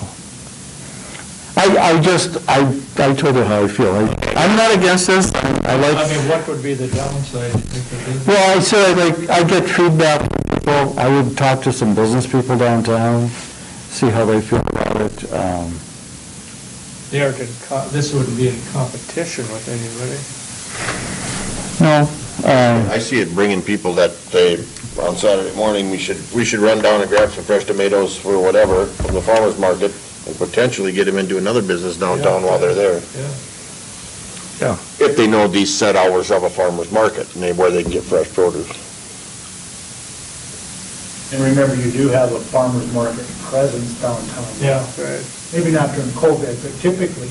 Right. Yeah, usually every weekend, I think Mr. Scott's down there selling some stuff. I have one question. Does this interfere with Big John's little outdoor seating area that they have? That's on the opposite side of the building. Okay. Although one idea to be neighborly, and I've thought about it, I just haven't talked to John about it, is, certainly if it would be a benefit to his customers, there might be kind of cool stands in order to sit down and have some pizza. I don't know, it might help him put a little cool seating spot on the map, if you will. Again, we could get into August and this might be way too hot to eat a pizza in, that's for sure. But I don't know. Again, I know John personally, and I'm obviously going to communicate that with him. Yeah, I'm not John, but I couldn't see that it'd be a problem with him. Brian, do you need electricity? No. Should there be a meat vendors who need refrigeration would typically use a generator for the time of the market. You're looking for a motion to, accept this MOU? Accept the MOU and approve the use of 42 North Broadway. Proceed forward. I'm not going to object. If you guys want to move, try it, I'm fine. I gave you my opinion. Yep. Well, we appreciate that. Thank you. Just like Brian.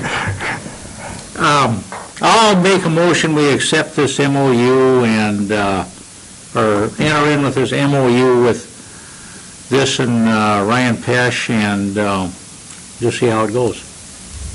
Is there a second? I'll second. Motion second. Discussion? Question. You just mentioned 42 North Broadway, is it? Here's 43. Okay. Whatever I wrote here. 43 is right? Yeah, 43 is right. Whatever I wrote here is right. I looked it up. You know the space you're talking about. Yeah. Discussion? Any more discussion? And Seifert will be fine with it? Take it. Seifert? Is that the other neighbor? Yeah. Yep. What do you, I don't know. Hearing none, all in favor signify by saying aye. Aye. Opposed, the same. Motion carried. Thank you. Ryan. Great. Thank you. I certainly, I can give, I'll give a report back. I will talk to both of those guys, Steve. And if, I don't know how many details you want to this thing, but I can certainly, may just put something in the packet, even if you don't have me here, in terms of where I'm going, in terms of the development. Would that be good? I'd like you to keep us up to date on, when you expect your buildings and after you get them ordered and whatnot. Sure. Ryan, you were going to talk about that letter in our packet also? Yeah, there's a letter in the packet. There is, this same group, we're looking to, their proposal to Green Corps in terms of hiring a person through Green Corps, that's with the Minnesota Pollution Control Agency, be of no cost to the city. And we are looking for a support letter signed by Mayor Brent to go into that packet in that proposal. The idea behind the Green Corps position would be somebody that could, A, help me in terms of marketing and organizing this farmers market we were just talking about. Also, as what Kevin, Councilman Ballard was talking about, investigating commercial kitchen, can assist in that, and also assist with expanding and transitioning those at the community garden, possibly to selling or at the market or just growing more or better there in terms of feeding their families. As I remember, there's other letters of support within the community you're always also looking. Yes, we already have letters of support. Well, for me, from Lyda Farm, this person will be hosted by the Welcome Place. So there's a letter of support from the Welcome Place, as well as the food shelf, which oversees the community garden, the multicultural committee, and I think two others. I'm West Central Initiative. Lake Region Electric? And Lake Region Electric, yes, Lake Region Electric and West Central Initiative. So, I kind of lost it here. So what is the request? I looked at the packet, I didn't see anything. There's a letter in there. the request is to, what, Does Don stand on it? authorize Mayor Frazier to sign the support letter? Saying we support their efforts. And if the grant's successful, they will get a Green Corps volunteer or intern or whatever they call them. Yep, for 32 hours a week for a 10-month appointment to do work in this area in Pelican. So no cost? No cost to the city. Oh, there. Yep. All right, I'll make a motion to be able to sign that letter. I'll second. Motions, do we have a second? Discussion? Discussion? Discussion? Hearing none, all in favor, signify by saying aye. Aye. Opposed, the same? Motion carried. Great. Thank you, Mr. Pesh. Thanks. When are you coming back again? Give me, See you in 3 weeks. give me 3 months, not 3 weeks. 3 months, I'll be back, somewhere in there. We'll have answers. Thank you. Very good, thank you. Next item is item number 8, Ringgold ambulance contract, which is in your packet. Don wants to talk to that. Correct, this is something that you guys receive from Ringdalls every year regarding their activity and the contract for the agreement between them and the city. The rate hasn't changed. We already approved it in the budget, it's just a matter of they always get their contract or the agreement with us, to us, way beyond when you guys approve budgets. So I move to approve. I'll second. Motion second, discussion, discussion, discussion. Hearing none, all in favor, signify by saying aye. Aye. Opposed, the same. Motion carried. Item number 9 is the big build vacant lot draft flyer, which was in our packet. Don, you want to talk to that also? Yes, this is something that kind of came out of that, the county's development agency, community development agency, and Minnesota Housing Partnership was at the planning commission not too long ago, and discussing a bunch of different things. And my understanding is, out of those conversations, there was the idea to put a flyer together. I'm not sure who on the planning commission suggested this, but anyway, to come up with a flyer that would help educate all of those property owners. Remember, I put together that list of 60-some lots or whatever it was that are open, infill lots, that type of thing, that potentially could have houses on them. And so in your packet is a draft of a flyer that is kind of a cooperation between Otter Tail County, CDA, and us here in Pelican, that would basically communicate this whole idea of buying or selling or building a house with the property tax rebates available right now. And the idea was to just take and mail, the cost of the city would be just mailing these things out to everybody on that list. So they get it, they see, they're informed about the housing project that we're trying to, new housing that we're trying to initiate and all that type of thing. So looking at it, I think the flyer looks good, but it's in draft form, so if there's any suggestions or thoughts or ideas from the council, we want to give you guys an idea to look at it, or time to look at it, see it, and then give us the go-ahead to mail it out.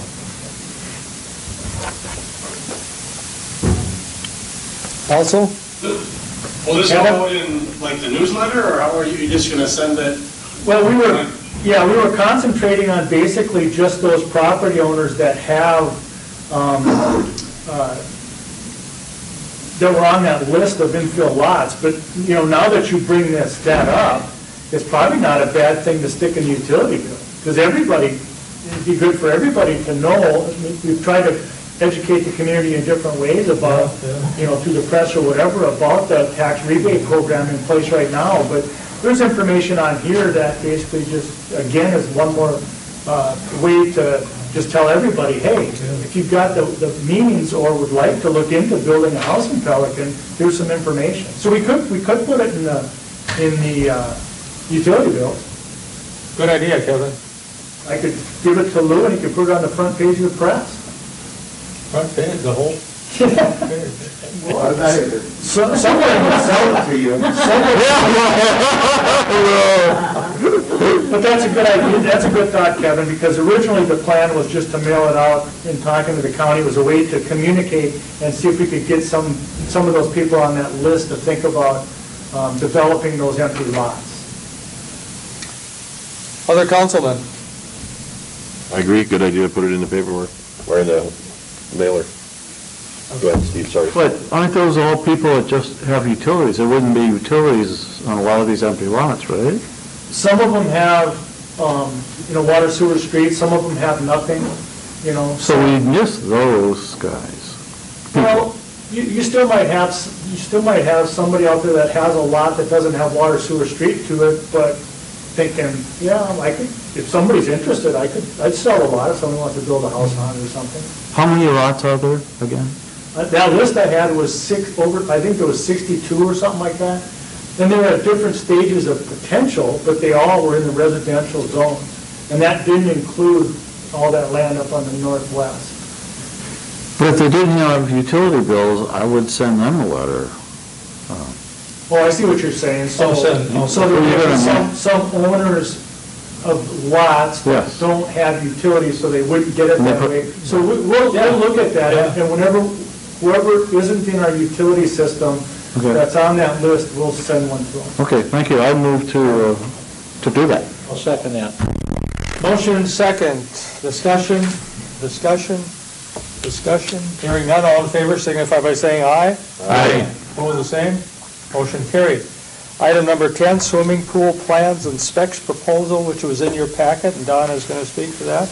Yes, I'll try and be brief, but there's 23 pages. I'm not going through all of it, but I do want to take some time to go through there. Scott really wanted to be here tonight. The architect from Design Intent that drafted this thing wanted to be here tonight, but he's on a town board, and all of them have their annual meetings tonight, so he could not miss. But he apologizes, and he does say if any of the councilmen have any questions, basically feel free to call him. I can give you his information if you have any questions specific about the agreement of things that's not in here. So what I'm going to do is, I spent about an hour and a half talking to Scott and going through every bit of this. I read every word of this thing and went over it with him.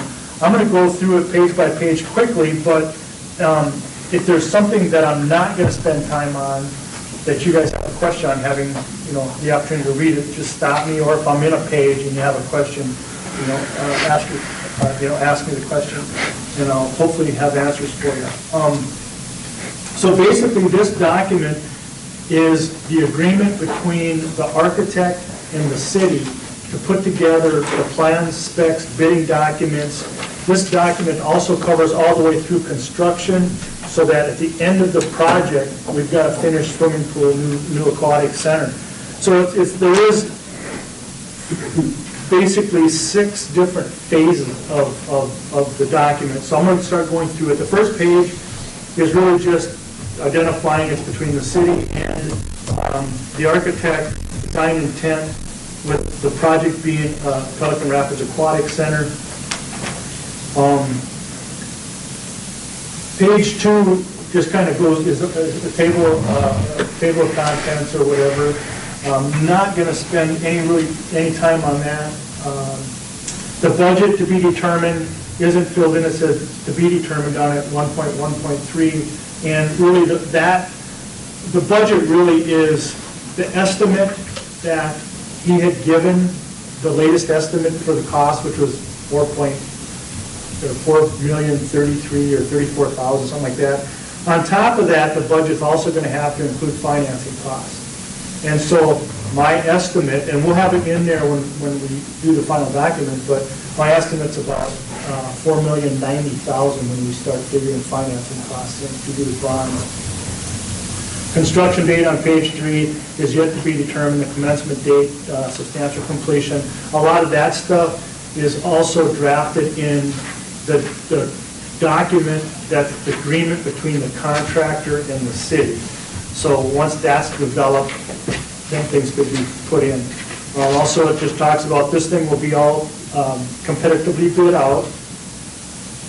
1.1.7 on page 3 identifies the following representative in accordance with section 5.3, and I'll touch on 5.3 when we get there. But right now, it's listed as Mayor Brent Frazier, okay? The rest of this section kind of identifies, in section 1, identifies the architects who he hires or contracts with to put all these documents together. So his geotechnical engineer he identifies as Braun Intertech, because there has to be some type of geotechnical assessment of that land, that lot. On page 4, he's identified his aquatics engineer as Re-Engineered Inc. They do, specifically, they specialize in swimming pool and pool facilities. And then, number 2, the civil engineer, that's yet to be determined. He had a name in there, but I talked to him a little bit about the fact that we have an engineer that we use all the time, and so they have a lot of our information already in their system as far as our utilities, and that type of stuff that's in the ground. And so he's going to reach out and have a discussion with them and get some numbers with them to see if they would basically quote him a price to be the civil engineer on this, because I think it might save us a little bit of time without us having to provide a new civil engineer all of our documents. We have one that already has it also. Then it kind of continues on page 4, just going over the architects, consultants. On page 5, Article 2 starts out with the architect responsibilities, and so it kind of lays out, they'll be hiring the geotechnical engineers and some other things. It talks about their liability insurances that they'll be responsible to obtain to go through the project. Article 3 on page 6, Article 3 talks about the scope of basic services as the architect. And under that services, there's 5 different phases or 6 different phases. One of them is the basic services, and then there's the schematic design phase, which is Article 3.2. However, you won't see a 3.2 in here. It jumps from 3.1.6 over to 3.3. The reason that is because the schematic design phase you've already approved and he's already completed. So that's not a part of this. And that's the drawings over there, the schematics and stuff that they put together, processed, and it's all that stuff, working with the pool committee to redefine or kind of revise ultimately the option that the swimming pool committee has provided the council. The council's agreed, so there's no schematic design phase any longer. The next part of it is the design development phase, which basically gets into developing, working with the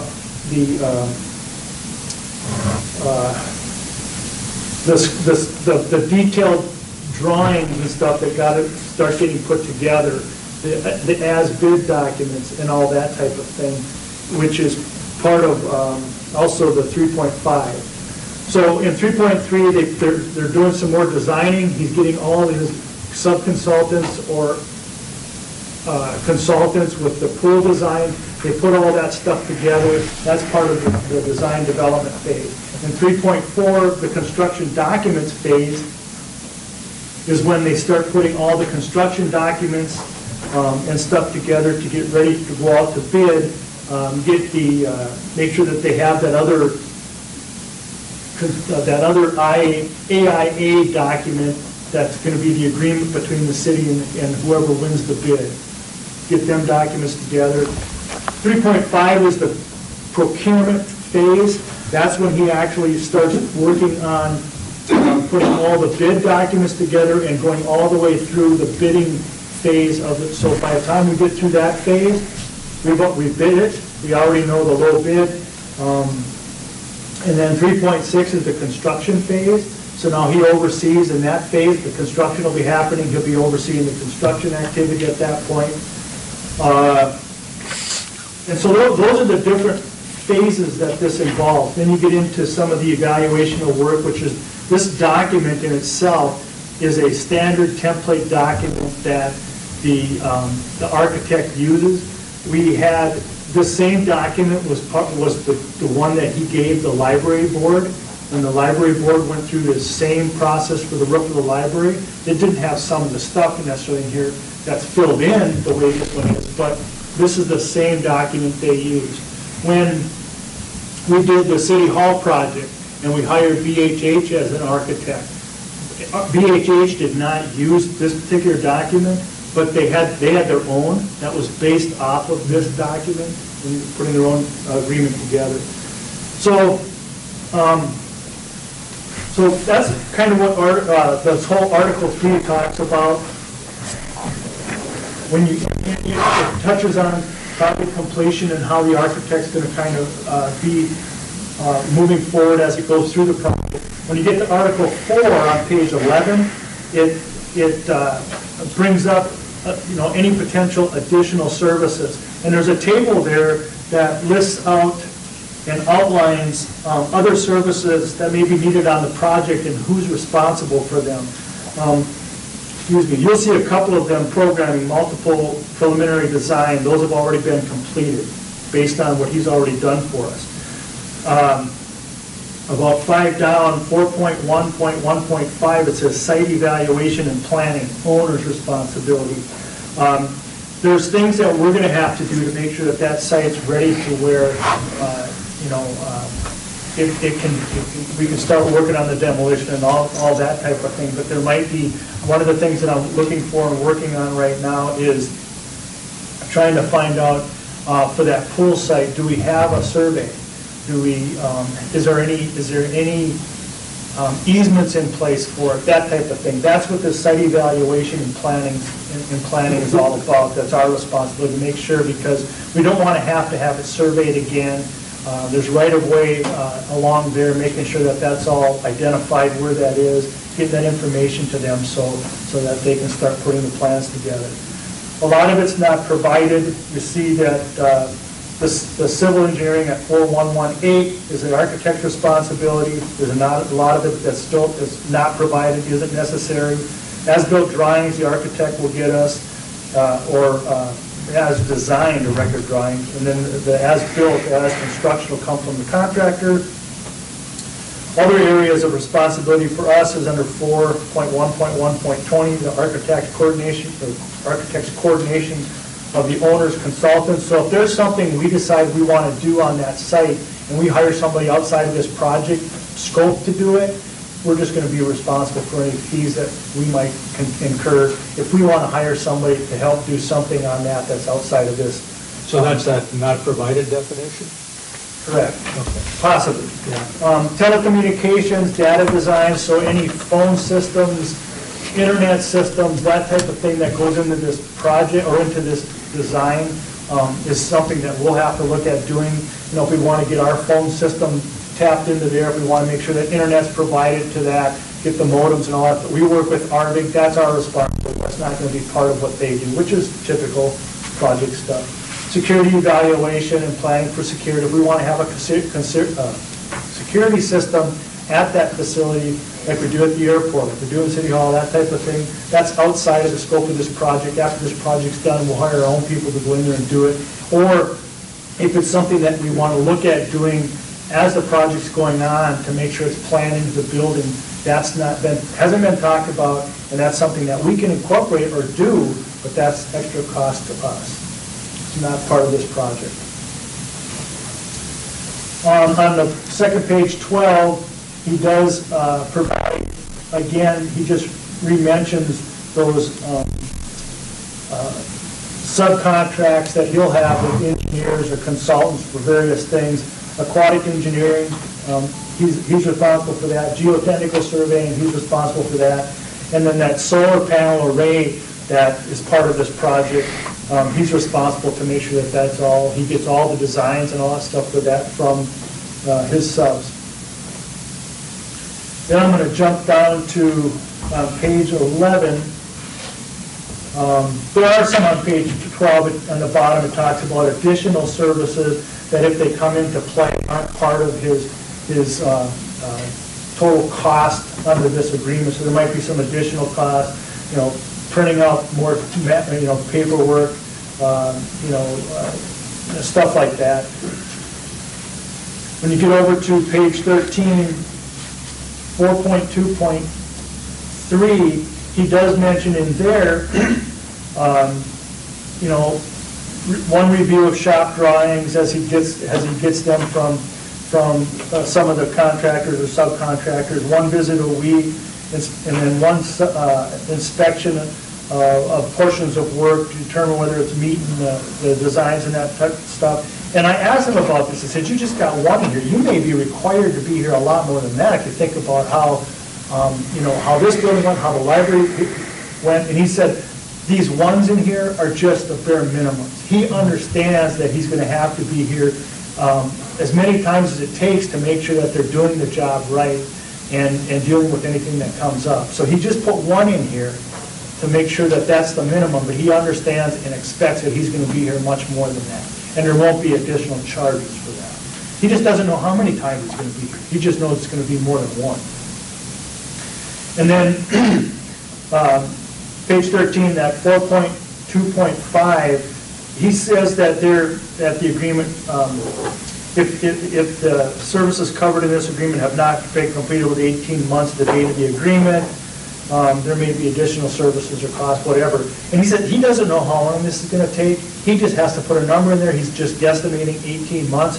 We don't want this project to take 18 months, and we don't expect it to take 18 months. We want the pool to start to get done so we can get people in the water. And it shouldn't be an 18-month project, but he had to put something in there, and he wanted to make sure he had enough time to make sure the project got all completed. Article 5 is owner's responsibilities. So it identifies, you know, what we're going to be responsible for during the project. And I will point out, this is that 5.3 at the bottom of this page, relates to what I brought up on section 1.1.7, the owner identified an individual. So the first sense of that, the owner shall identify a representative authorized to act on the owner's behalf with respect to the project. And if you remember, this was what BHH brought up, somebody that if something comes up on the project that the architect could go to and say, we've got something that's come up that's got to be dealt with. We don't want to hold the project up by going back or having to wait for a 2 or 3 week council meeting. So we'd like to have somebody that we can go to, explain things to, and that would have the authorization or the authority to say, that sounds very reasonable, let's do this. And so just for, when he put it together, he just basically identified the mayor, because the mayor a lot of times has, you know, statutory authorities to make decisions on stuff. Doesn't mean that we couldn't involve or won't involve the council in making those decisions to the best that we can with the information that we've got and the timeliness that we have to act on things. But that's what that 5.3 really deals with. On the next page, 14 and 5.5, there was a section deleted. It says deleted. That was actually a section that had us be responsible for the geotechnical. And I told them, well, no, I would rather have you guys responsible for the geotechnical. So it says deleted, but really what it was moved over to his area, because they're going to want to do soil borings and all that type of stuff prior to the construction. Well, we'd rather have him have that information and get that information done. So then the rest of page 14 just kind of lays out our responsibilities. Reading through that, it's understandable. And isn't anything that we would see as a problem being our responsibility in the project.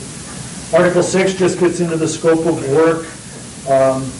You know, architect basically, you know, reviewing the work, submitting the, you know, pay requests, all that type of things. Article 7 is copyrights and licenses, which is boilerplate in this agreement, and is in the same one again that the library used.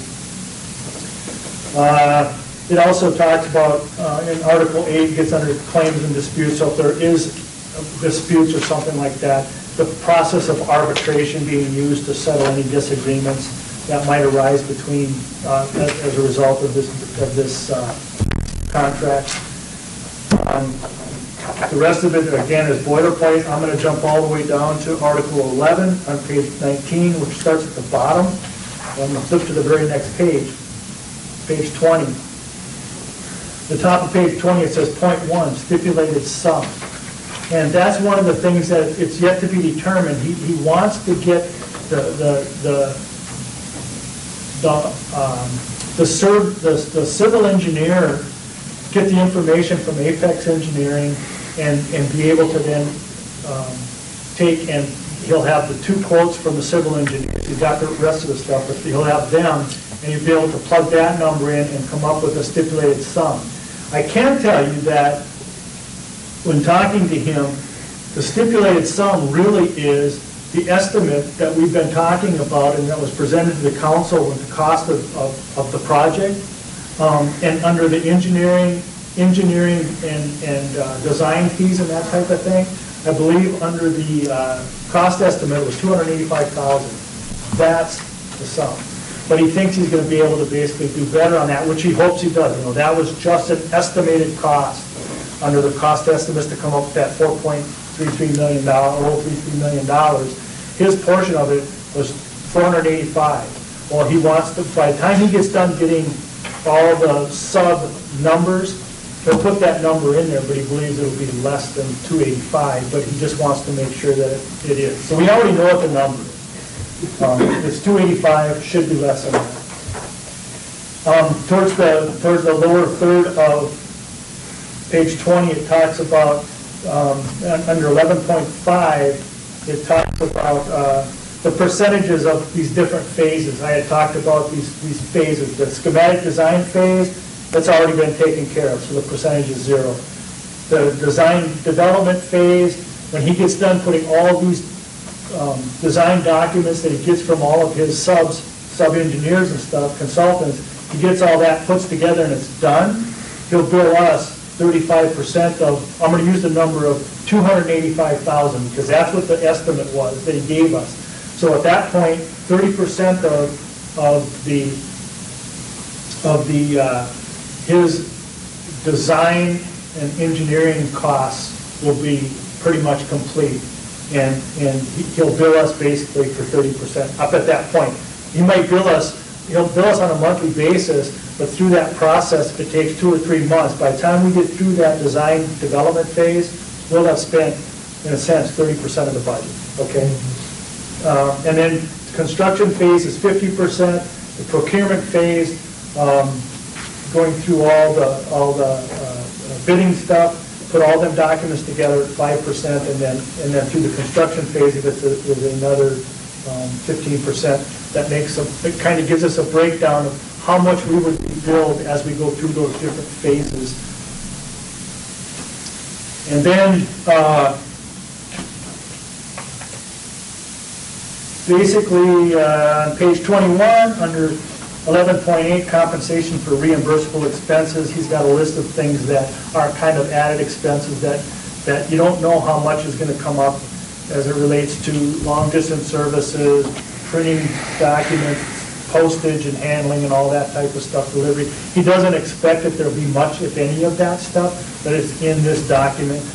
And then any of those reimbursable expenses that he gets from his consultants that are on this list, if it passes through him, he has 10% to it, which is typical.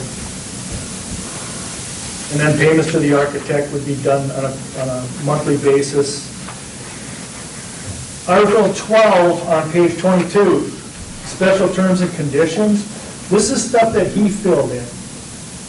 These are things that he added. This document weren't in this document that he kind of put in here. It relates to like 12.1, no responsibility for cost of changes of the project. So if something comes up that was not basically, that we wanted to change the design, for instance, he's not going to be responsible for the cost of the change of that design. He'll do the work, but it's over and above the basic services because it's additional. 12.2 talks about if this project isn't awarded within 30 days of the date of the receipt of the bids, and usually that means, a lot of times the contractors will only guarantee their bid quote for 30 days. Well, if we go beyond that, and now it has to be rebid again, and so he's got to go through and put documents together to rebid it, that's going to be additional cost. So that's not included in this. 12.3 talks about if there was consequential damage due to the fault of another party, either us that caused it or him that caused it, or somebody else that caused consequential damages, he's not responsible for that. 12.4 talks about betterment, and if there's anything that has to be, or, this is kind of like the fire hall. If there's anything that's required or any item or component of the project that was omitted from the design construction documents, he'll basically work on making sure that that's addressed, but if it means additional cost to put together some documents, he's not going to be responsible for them for doing that. Case in point would be when we designed the fire hall. The architect went through all that stuff and forgot to put the boiler for the fire hall in the bidding documents. Everybody knows it should have been in there. And if they would have been in there, it would have been part of the bid quotes that the contractors gave us, the bids would have been higher. So he's just saying, if something is overlooked, and shouldn't be, heaven forbid it is, but if it does get overlooked, and it's something that has to be in there, and should have been in there, which would have driven the quotes higher, the bids higher, he's not going to be responsible for missing that. If you look at it, if you think about it, it would have been more cost anyway because it should have been in there, and we need it. So that's what that betterment is all about. And then the last part, 12.5, it just has to do with liability. They don't hold us harmless. We don't hold them harmless.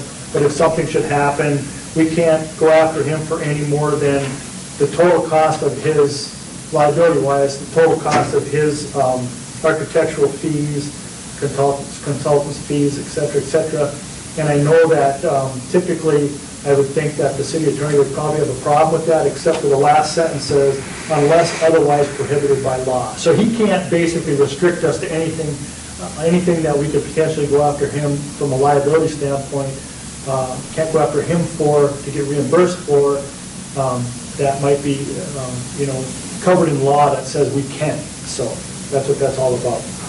So that's it in a nutshell. I know we got it to you guys early so you could get a chance to look through it or read through it. If you have any questions on any of it, and the kind of hope is that you feel comfortable enough with the language and stuff in there to approve it tonight. I will say that Greg Larson hasn't looked at this. This is a boilerplate, template agreement. If you want Greg to look at it, we can have him look at it. But obviously, I'm sure, like most attorneys, they'll find something in here and have a concern over it or want to discuss it or change it or something. But that's kind of what Scott uses. He uses this on all of his projects.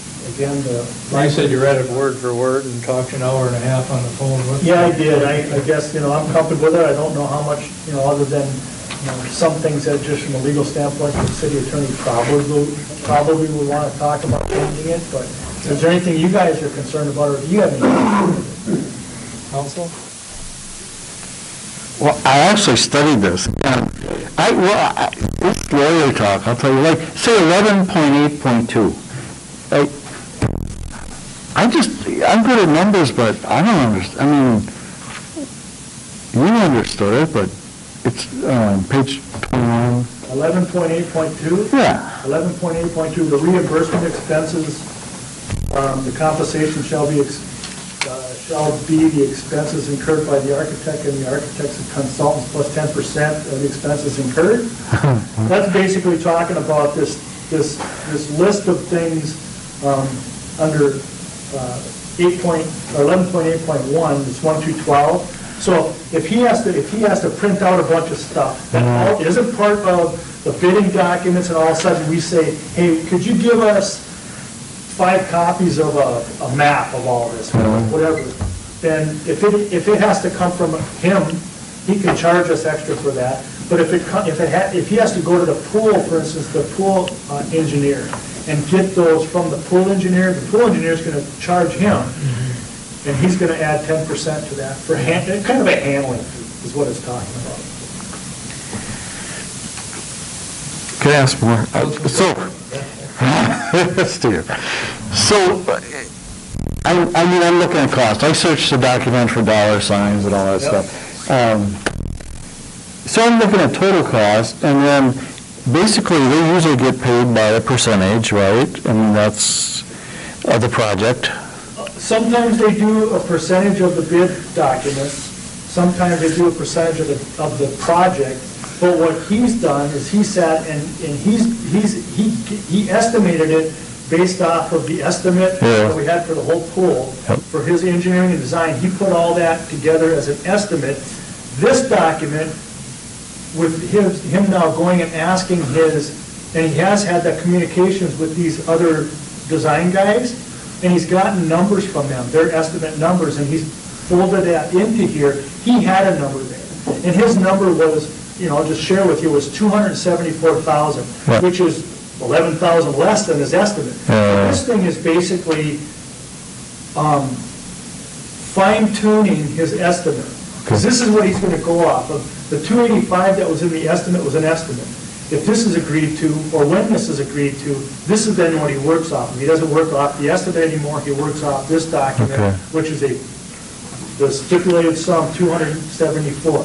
The reason it's not in here tonight is because I asked him to reach out to our civil engineer that we've used and get a proposal from them. He hopes to have that soon. He hopes when he gets that, then if the engineer we had on here is less, then the decision will have to be made. Do we use the engineer he had, or do we basically then, the number might go a little bit higher than the 275 based on what Apex probably gives him, if we would rather he use Apex. And the reason I mention that is because a lot of times what we've kind of experienced, if we hire or a contractor or an architect hires somebody that isn't familiar with our city, then what happens is, and a civil engineer is a prime example, if he uses typically a civil engineer that has no information on Pelican, what happens is then they start calling me. And they start asking me for information on our infrastructure, our water sewer lines, all that, civil engineering stuff. So I'm spending time, hours possibly, getting all the information for them that our civil engineer, Apex, already has. So if his number comes in a little bit higher, Apex, well then maybe we still want him to use Apex, because then I'm not going to have to spend a ton of time sharing information with him. So that's why the number wasn't in here. He took it out. I asked him to take it out until he gets Apex number. And so he's hoping that when he gets Apex numbers, we'll have a number, and the number will be either lower than 274 or somewhere between 274 and the 285 that they've been estimating all along. So Don, he's allowed for trips up here, and yes. I'm thinking of lawyers that charge per hour when they're in the car, and Yes, he's allowed for all that. It's just like in his head, like he said in that one part of the document, one trip a week to come up and check things, and he knows it's not going to be one trip a week. He knows it's going to be more than that, and so he says that, he doesn't see hardly that additional reimbursement expenses even being an issue from his standpoint. But if we're looking for something from him additional that has to come from his consultants or his other engineering firms that he's working with, like the aquatics engineer, then they're going to, if they charge him for it, then he's going to have to pass that cost on to us. I just have nightmares about the last project. It didn't go so well. That's why I read this whole... The lowest quote. Well, unfortunately, we have to take the low bid. And the other thing too is, in talking to him, when these bidding documents are put together, we always like to try and have as many of our local contractors, in this case it'd probably be like electricians and plumbers because of the plumbing and electrical in this project, try and give them an opportunity to bid this stuff out too.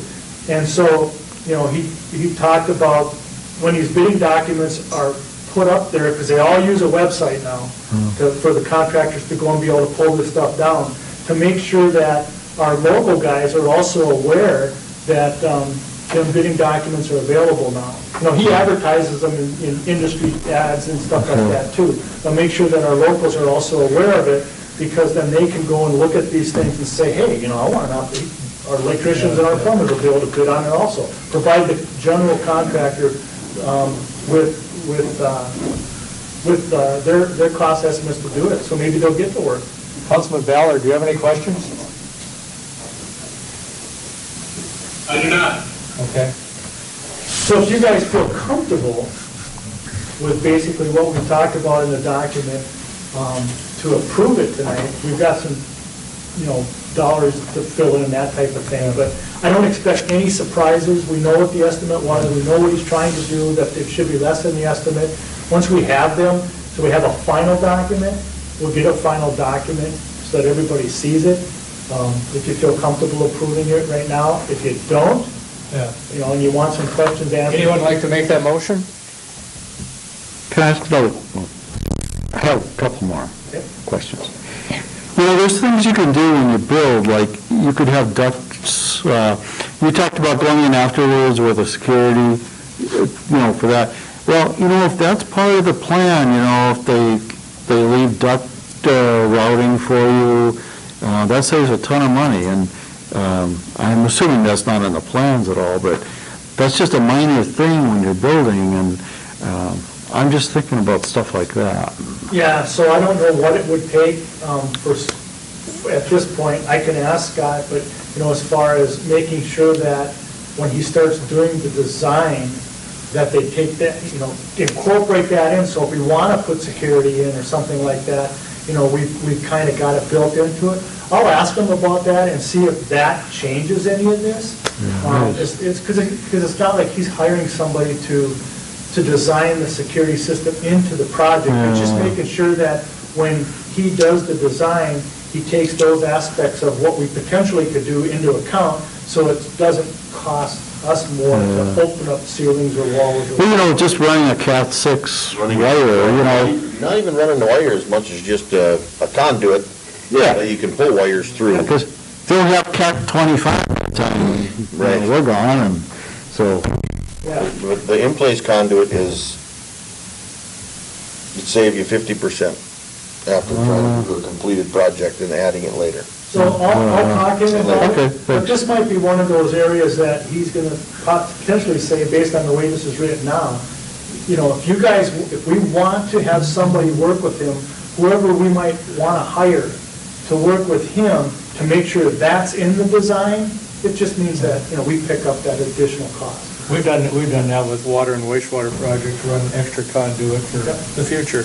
You never know what you're going to need. So we would want to have him potentially work with whoever would potentially install that stuff. And that's what he's saying. If you guys want to do that, fine. Find out who that consultant is that you'd like to hire to do that, talk to them, and get him on board so that he can have those communications with him and get that into the bid document. Okay, I'm good. Okay, Anyone else? Anyone would like to entertain a motion? I'll move. I'll second. Wait a second, you haven't heard my motion yet. You said, what are you adding? No, I'll move that what are we, hiring these guys as They're architects? the architect, yeah.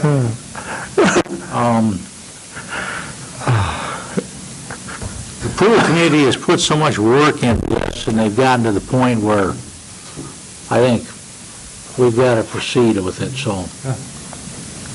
Is there a second? I second it. Motion and second. Discussion. Hearing none, all in favor, signify by saying aye. Aye. Opposed, the same? Motion carried. Thank you. Item number 11 is a statement I'm going to read. It's summary conclusion of February 23rd, 2021 closed city council meeting. I'll just read this. It's really not open for discussion. There's a summary of conclusions, evaluation of performance of City of Pelican Rapids employee pursuant to Minnesota Statute Section 13D.05 Subdivision 3A. On February 23rd, 2021, the City Council in a meeting evaluated the performance of Travis McLeod as city employee In accordance with the Minnesota open meeting law, the city council is required to summarize the conclusions of the evaluation of performance of Mr. McLeod reached by the city council at the February 23rd, 2021 meeting at its next open meeting. So the conclusions are as follows. A summary of the conclusions regarding the evaluation reached by the city council are as follows. Number one, the city council concluded that Mr. Travis McLeod was unable to perform all essential functions of patrol officer.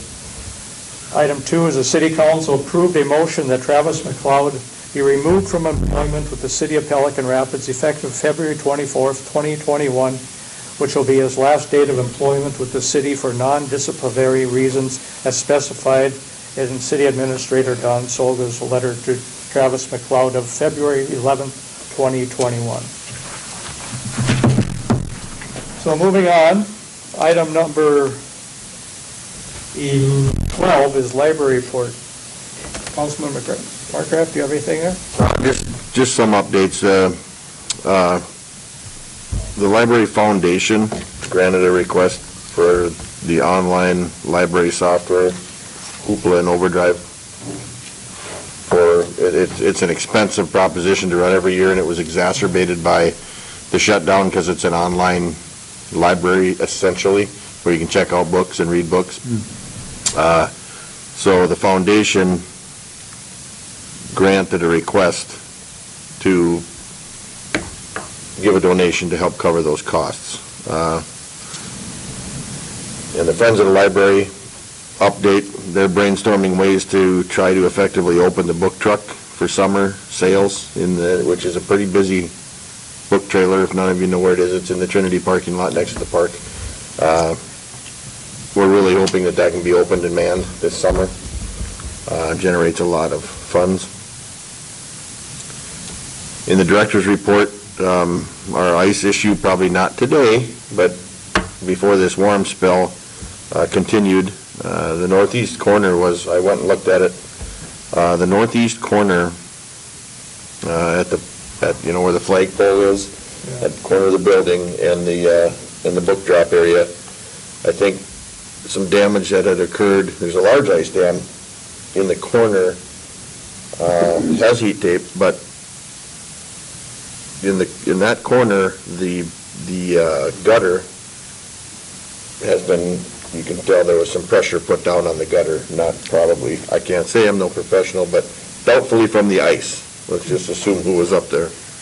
And it leaks instead of going down the gutter as it should, and that's created many inches of ice buildup, which caused, during the melting, to run off into the building rather than, it didn't go into the building, but against the building. And then in the freeze-thaw cycle, there's constantly ice there built up against the building rather than running into the curb or the drain gutter that's through the sidewalk there. And if you notice that rain gutter, the whole thing has been, well, broken at the corner and pushed down, so water would have to defy gravity, to actually operate the way it should. So we're still finding problems, probably done by the roofers. Yeah, it's just constant ice filling the curb and the sidewalk in the book drop area. We talked about the no snow jacks on the walk-in area that's covered. There are snow jacks on other parts of the building, but not there. And now that the ice is off of there, at least for now, it's no longer a danger. But it was kind of a look up before you walk in type of deal. What's a snow jack? Just that thing to keep that from happening. It breaks. I don't know why they call them snow jacks, but it breaks up. If a slide should come down, it breaks up the snow. Smaller chunks might come down, or rather than one big slide of a super heavy sheet of ice or snow, interrupts that slide.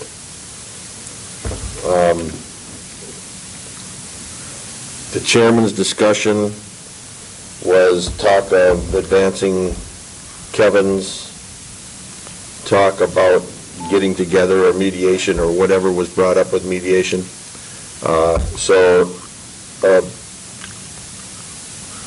The director was directed to contact the MMB to see what a mediation would look like. And we haven't, of course, got any response from that. That's the same thing I'm waiting for. She was going to basically look at what I sent her and then, I don't know if they're gonna assign a mediator to it, but assign a mediator to it, or just contact me and let me know here's what the next step is. Yeah, I guess we're on the same page that way then, so.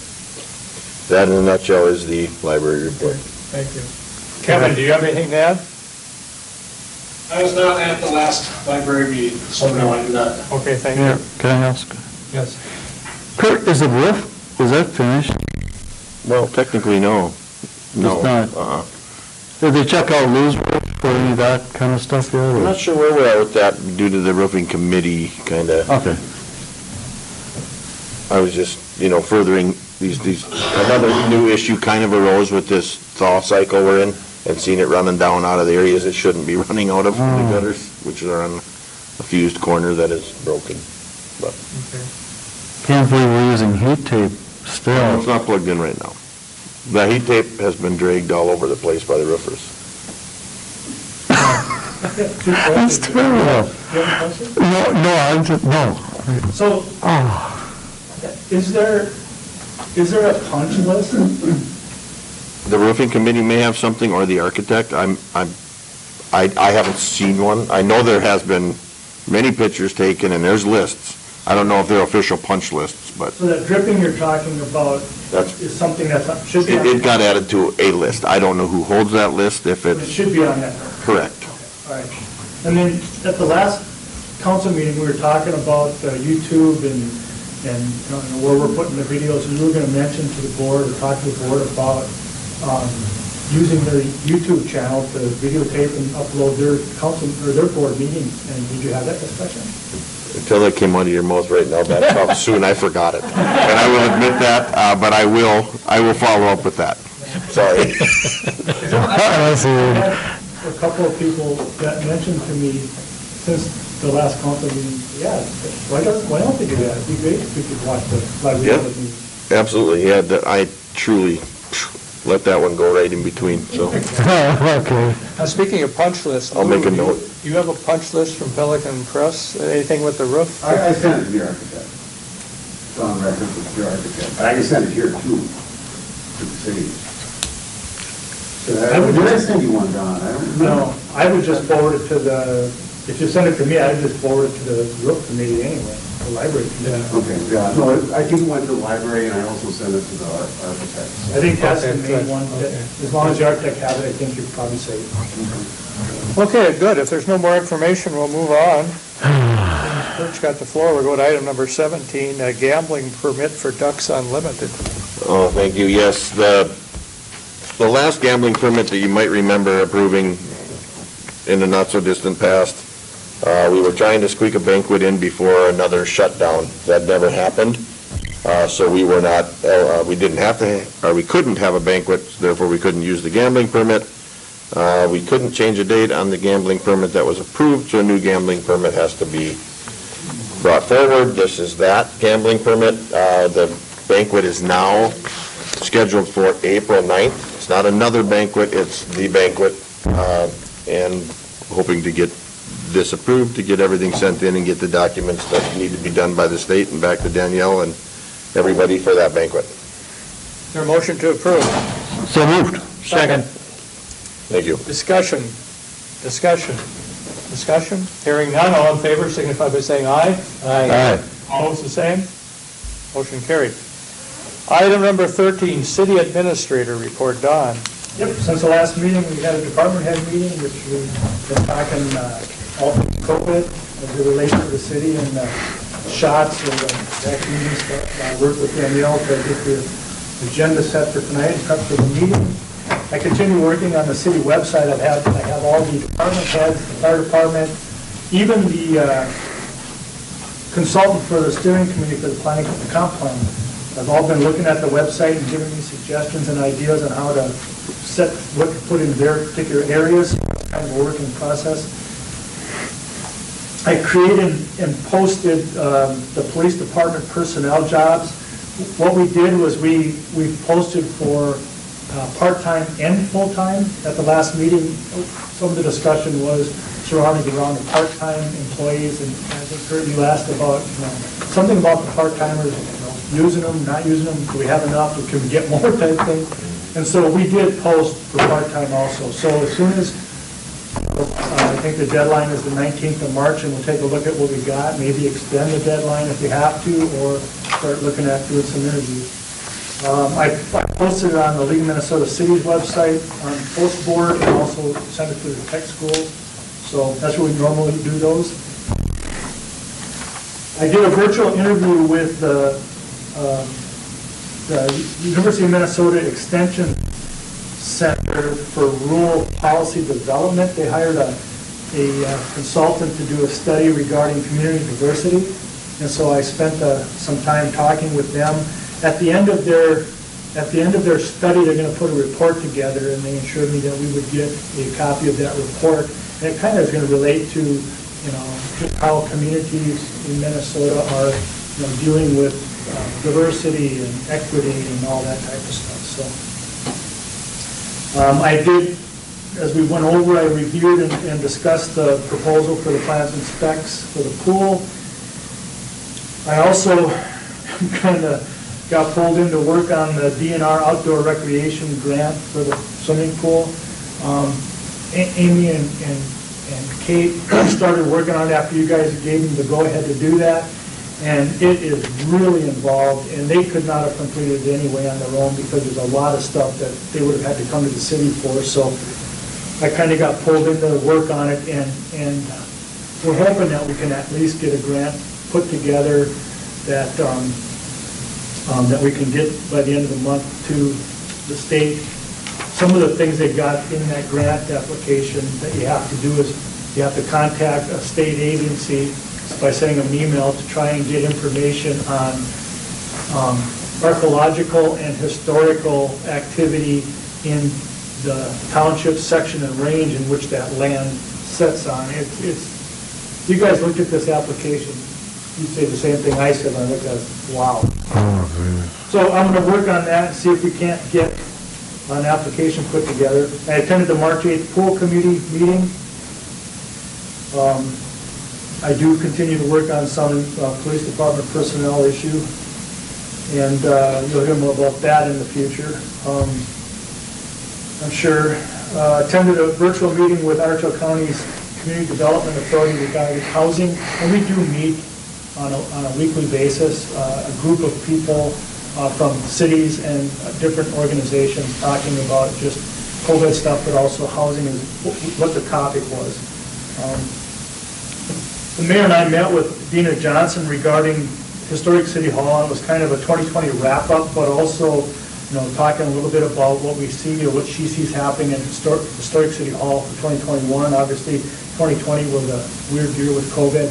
She does plan on coming to the city council meeting here.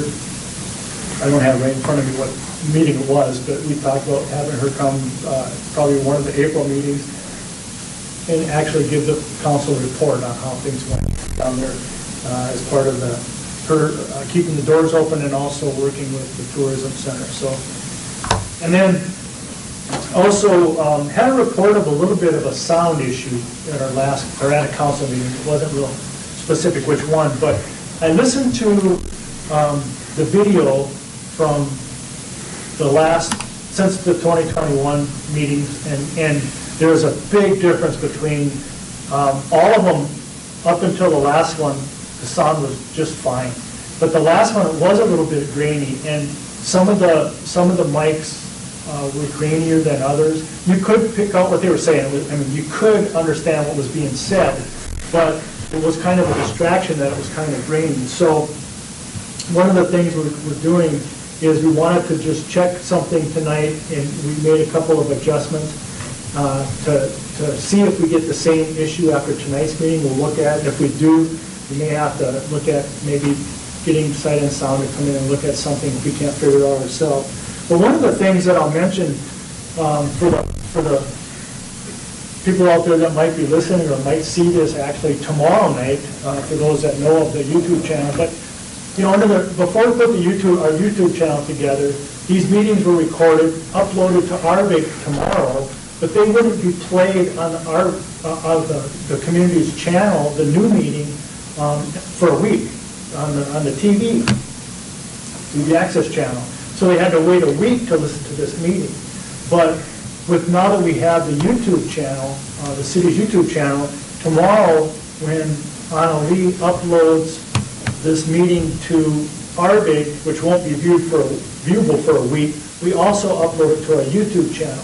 So tomorrow morning, when she gets that done, people will be able to go and watch this meeting, tomorrow morning.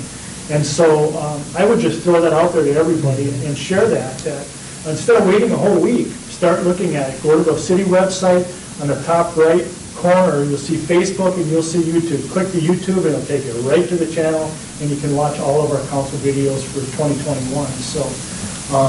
So I'll monitor that too to make sure the sound, and I did go to the YouTube channel and looked at the same video from last week's meeting, and it's the same sound quality because of the fact that we uploaded it from the same file. So hopefully whatever adjustments we did tonight will fix it, otherwise we'll have to look a little bit deeper. So point people to the YouTube channel. That's my report. Thank you. Do you want to contact Lou at the press regarding that YouTube viewing? They can go the morning after? Oh, sure, yeah, since Lou's gone. Yeah, he left. Okay. Any questions for Don? Thanks, Don.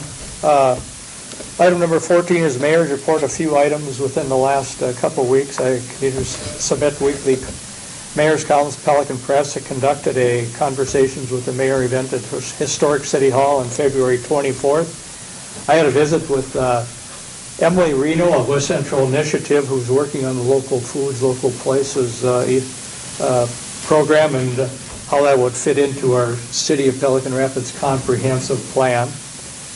Conversation with the newly elected Mayor of Moorhead, Shelley Carlson, this past couple weeks. Participated in a Zoom interview on February 25th with the University of Minnesota research team member, which Don mentioned before. They're interviewing, I believe their interviews were in 4 communities within Minnesota, so it's pretty distinct, and like Don said, we'll be getting a report on that when that's all compiled at the end. Attended a Zoom meeting, a local foods, local place steering committee meeting the last couple of weeks. I met with Councilman Foster on March 4th for Administrator Solga's annual job evaluation. Held a telephone conversation with Otter Tail County Commissioner Wayne Johnson leading up to his being at our meeting this evening for that possible money being available through the bonding bill at the state of Minnesota. I also met with Administrator Solga and Dina Johnson regarding Otter Tail County, City of Pelican Rapids Joint Association at Historic City Hall. And Don said she'd be attending our meeting in the future. Then I met with Administrator and Solga to review the agenda for this afternoon's City Council meeting. Any questions? Thank you. Seeing no other business on the agenda, I move to adjourn. there's a motion to adjourn. Is there a second? Second. Motion second. All in favor signify by saying aye. Aye. Opposed, the same? Meeting adjourned. Thank you.